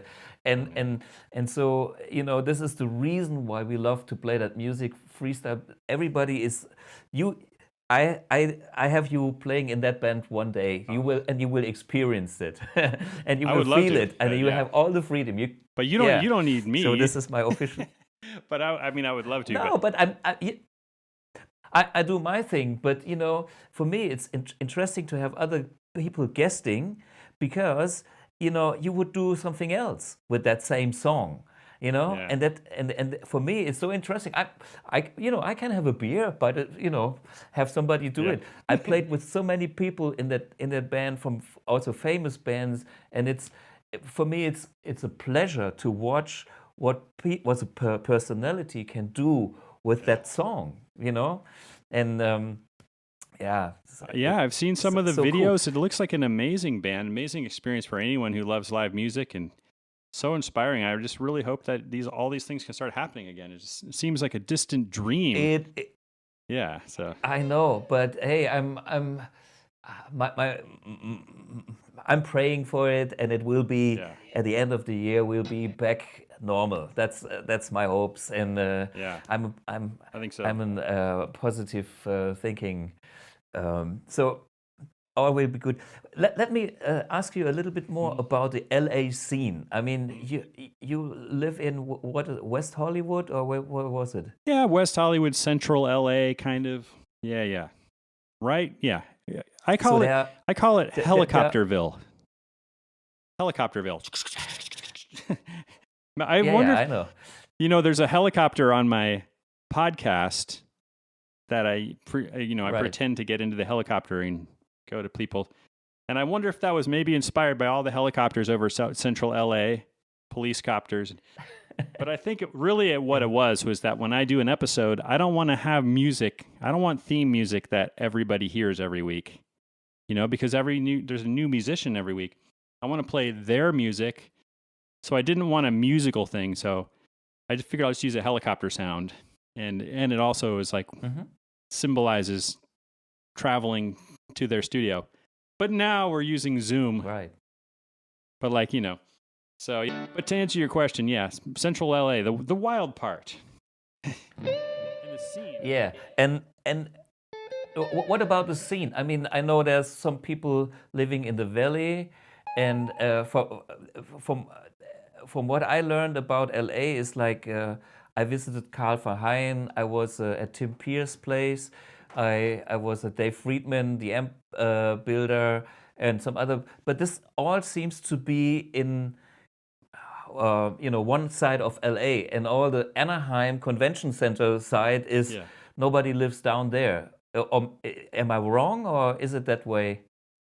Yeah, well, I mean, if you're not from LA, it's easy to think that Anaheim is LA, but it is about an hour away. I mean, you know, with traffic, otherwise 40 minutes drive with no traffic, or 10-minute drive if you drive like Thomas Blug. So, but it is pretty far. They call it Orange County. It's behind the Orange Curtain. So it's you know, it is a little, I mean, let's just stay in LA for a second. Yeah. Everything's like 15 minutes away, you know, 15 minutes to Carl Verheyen's house, 15 minutes to Friedman's shop, and, you know, all the studios here, or Santa Monica. That's a little more like half an hour. But everything's kind of in this, you know, it's deceptive. If you come visit LA for the first time, you don't see it. It's not like necessarily like Nashville or Austin, Texas, where you see all these studios and, well, especially all these clubs and places where people play. Everything's spread out here, so you kind of got to know where to go. So there's that. And then, you know, California, I mean, I've definitely, you know, what's interesting is obviously many people are moving to to Nashville. Nashville, Tennessee. There's been a lot of musicians there. Really successful musicians, and like who have like sold millions of records, and also working musicians. But now I've also noticed a lot of people are moving to Las Vegas from LA too, which is just 4-hour drive. Totally different kind of environment because it's the desert. But there's a lot of great musicians out there now, and you know, everything's half the price, and there's no state income tax there, so a lot of musicians. Okay. So that's an interesting new part of the scene, I would say. Right. So I mean, in the 60s, the 70s, and the 80s, I believe LA was one of the biggest music towns on the planet. Maybe I'm wrong, and of course San Francisco and the Bay Area, where you are originally from. But it seems like Nashville made a new home for, for the playing musicians, for the pop bands, and I don't know, in the studios. Yeah. And so there's some changes. Is this due to financial reasons? Is life so expensive in LA now? Or what is it? Is this a vibe thing, or is it? What do you think is the reason? I think it's partly. I mean, I'm no expert, But first of all, I feel like the LA scene was actually kind of having a resurgence before COVID-19. Like my friend Paulie Z, he runs this thing at the Whiskey, the famous nightclub, every Tuesday night, a free concert with all kinds of like all-stars musicians would play, and very organized, be like 2 hours, 3 hours long. And every 5 minutes, it's like a new group of musicians on the stage, and such a cool thing. It's called Ultimate Jam Night. And Chuck Wright started it too, the bass player from Quiet Riot and other bands. And it's just this wonderful thing that would happen every Tuesday night. And it was just seemed to really be growing. So the scene was coming back. That was killer. Yeah. And like tourists in town would come to the show too, you know, people visiting. It was just a really great thing. But then, of course, COVID-19 hit. Everything's on hold. But also, I do think, in my own non-expert opinion, like California is just so expensive. Everybody wants to be here. So like real estate prices have gone up like 12% or something in LA since lockdown. Like that's a huge jump in just 9 months. Like it is wild. And you know, there's lots of taxes. You know, that's what happens if you're in a place where everybody wants to be. So it's only natural that other cities are going to start to pick up the slack and be more great places for artists, like Vegas and Nashville and Austin. Austin is great. I've never been to Austin, but I've been to Nashville a couple of times. Talking about Nashville, will you probably go to Nashville if there is a Summer NAMM? Well, I always love going to Summer NAMM, and I've been there to both the Nashville version a few times and Austin twice. I remember I was in Austin a couple of years, and that was cool. But the last few years, we've always been on tour, actually, because it's always like on a weekend, and summer's the busiest time for bands, and so I haven't been there in a little. I'd love to go back, though. I have so many friends in Nashville now. Just amazing. I'm hoping for the Nashville show, which is some days in 14 or something in July. Yeah. But I mean, the COVID thing is still going on, and I'm not sure if this will happen. But it's, you know, if this will happen, if this is the first show this year, I go to the first show possible, and that could be Nashville. If not, well, it's NAMM next year. So are you gonna? And one more question. One more question about LA. There's an LA NAMM Show. Are you familiar with that? Yeah, that's really fun. That's I think Lonnie Spector puts that on, and I think my feeble brain got the name correct. He's a friend of mine from the industry. Yeah, and that is a riot because it's not so official the way NAMM is with the the noise police that come around with the decibel meter. It is. Yeah. I've only been a couple of times, and if it's still the same, when I went, it was they take over like a 3-story like hotel. You know, sometimes the beds are still in the room, but sometimes the beds are gone or the beds are leaned up against the wall, and each room of the hotel would be a different amp maker, and you just walk into the room and just try out some stuff and rock out. And then, of course, the main room has events and panels and bigger displays down in the main entrance. Super wild. Very cool. Now, what I wanted to ask you, though, is... go ahead. Please. I was going to say... I just need a reason... I just need a reason to come to the US again, but okay. Oh, you got to do it. You got to come. You definitely got to come to the amp show and get a room in the world's loudest hotel ever. But what I wanted to know, so how much can you tell us about the Amp X? Is that the big new thing, and is that coming out into summer, or what are the main features? I mean, the Amp X, okay. What is about the Amp X? There's a lot of rumors because, like at the NAMM 2020, I showed a study of what's in my head with some kind of layout and housing. And I had a Spider prototype by then, but the whole amp is a completely new technology. So you are familiar with the Amp 1, which is a fully analog amp but using a mixture of different technologies. There is like a sub-miniature tube, which is I call the nanotube, and it's in a combination with a Class D thing. So, you know, everything else on the market is like more strict Class D or a tube preamp. And what I'm doing is forget about all the boundaries in technology. I kind of put everything and shake it and have a nanotube Class D power amp to recreate the sound of a real tube amp. And so far, I think I achieved a lot on that side.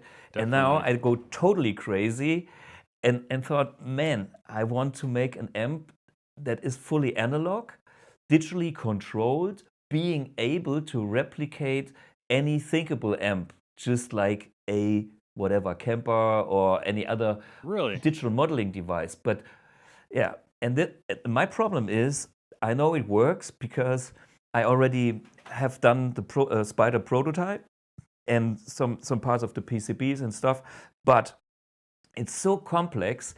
One sound on the Spider prototype takes me about a day to set up, and if I want to check another sound, it takes another day. Wow. So now we have to control the whole thing and get it together, and then there's some bullshit going on in the industry.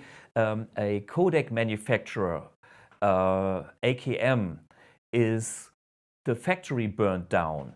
So now we have to choose another codec, and then we have to redesign the PCB again, which costs another bunch of weeks. And I'm sitting here acting like I know what a codec is. What's a codec? Okay, a codec. A codec is an analog digital converter or digital analog converter. It's a electrical component that we need for the effects section.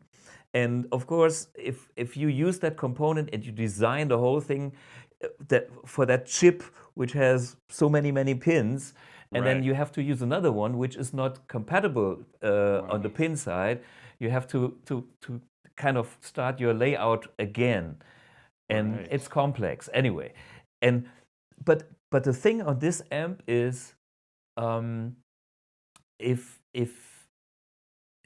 you think about what a guitar player wants, there's the traditional guy that has his Fender one channel whatever amp and a few pedals.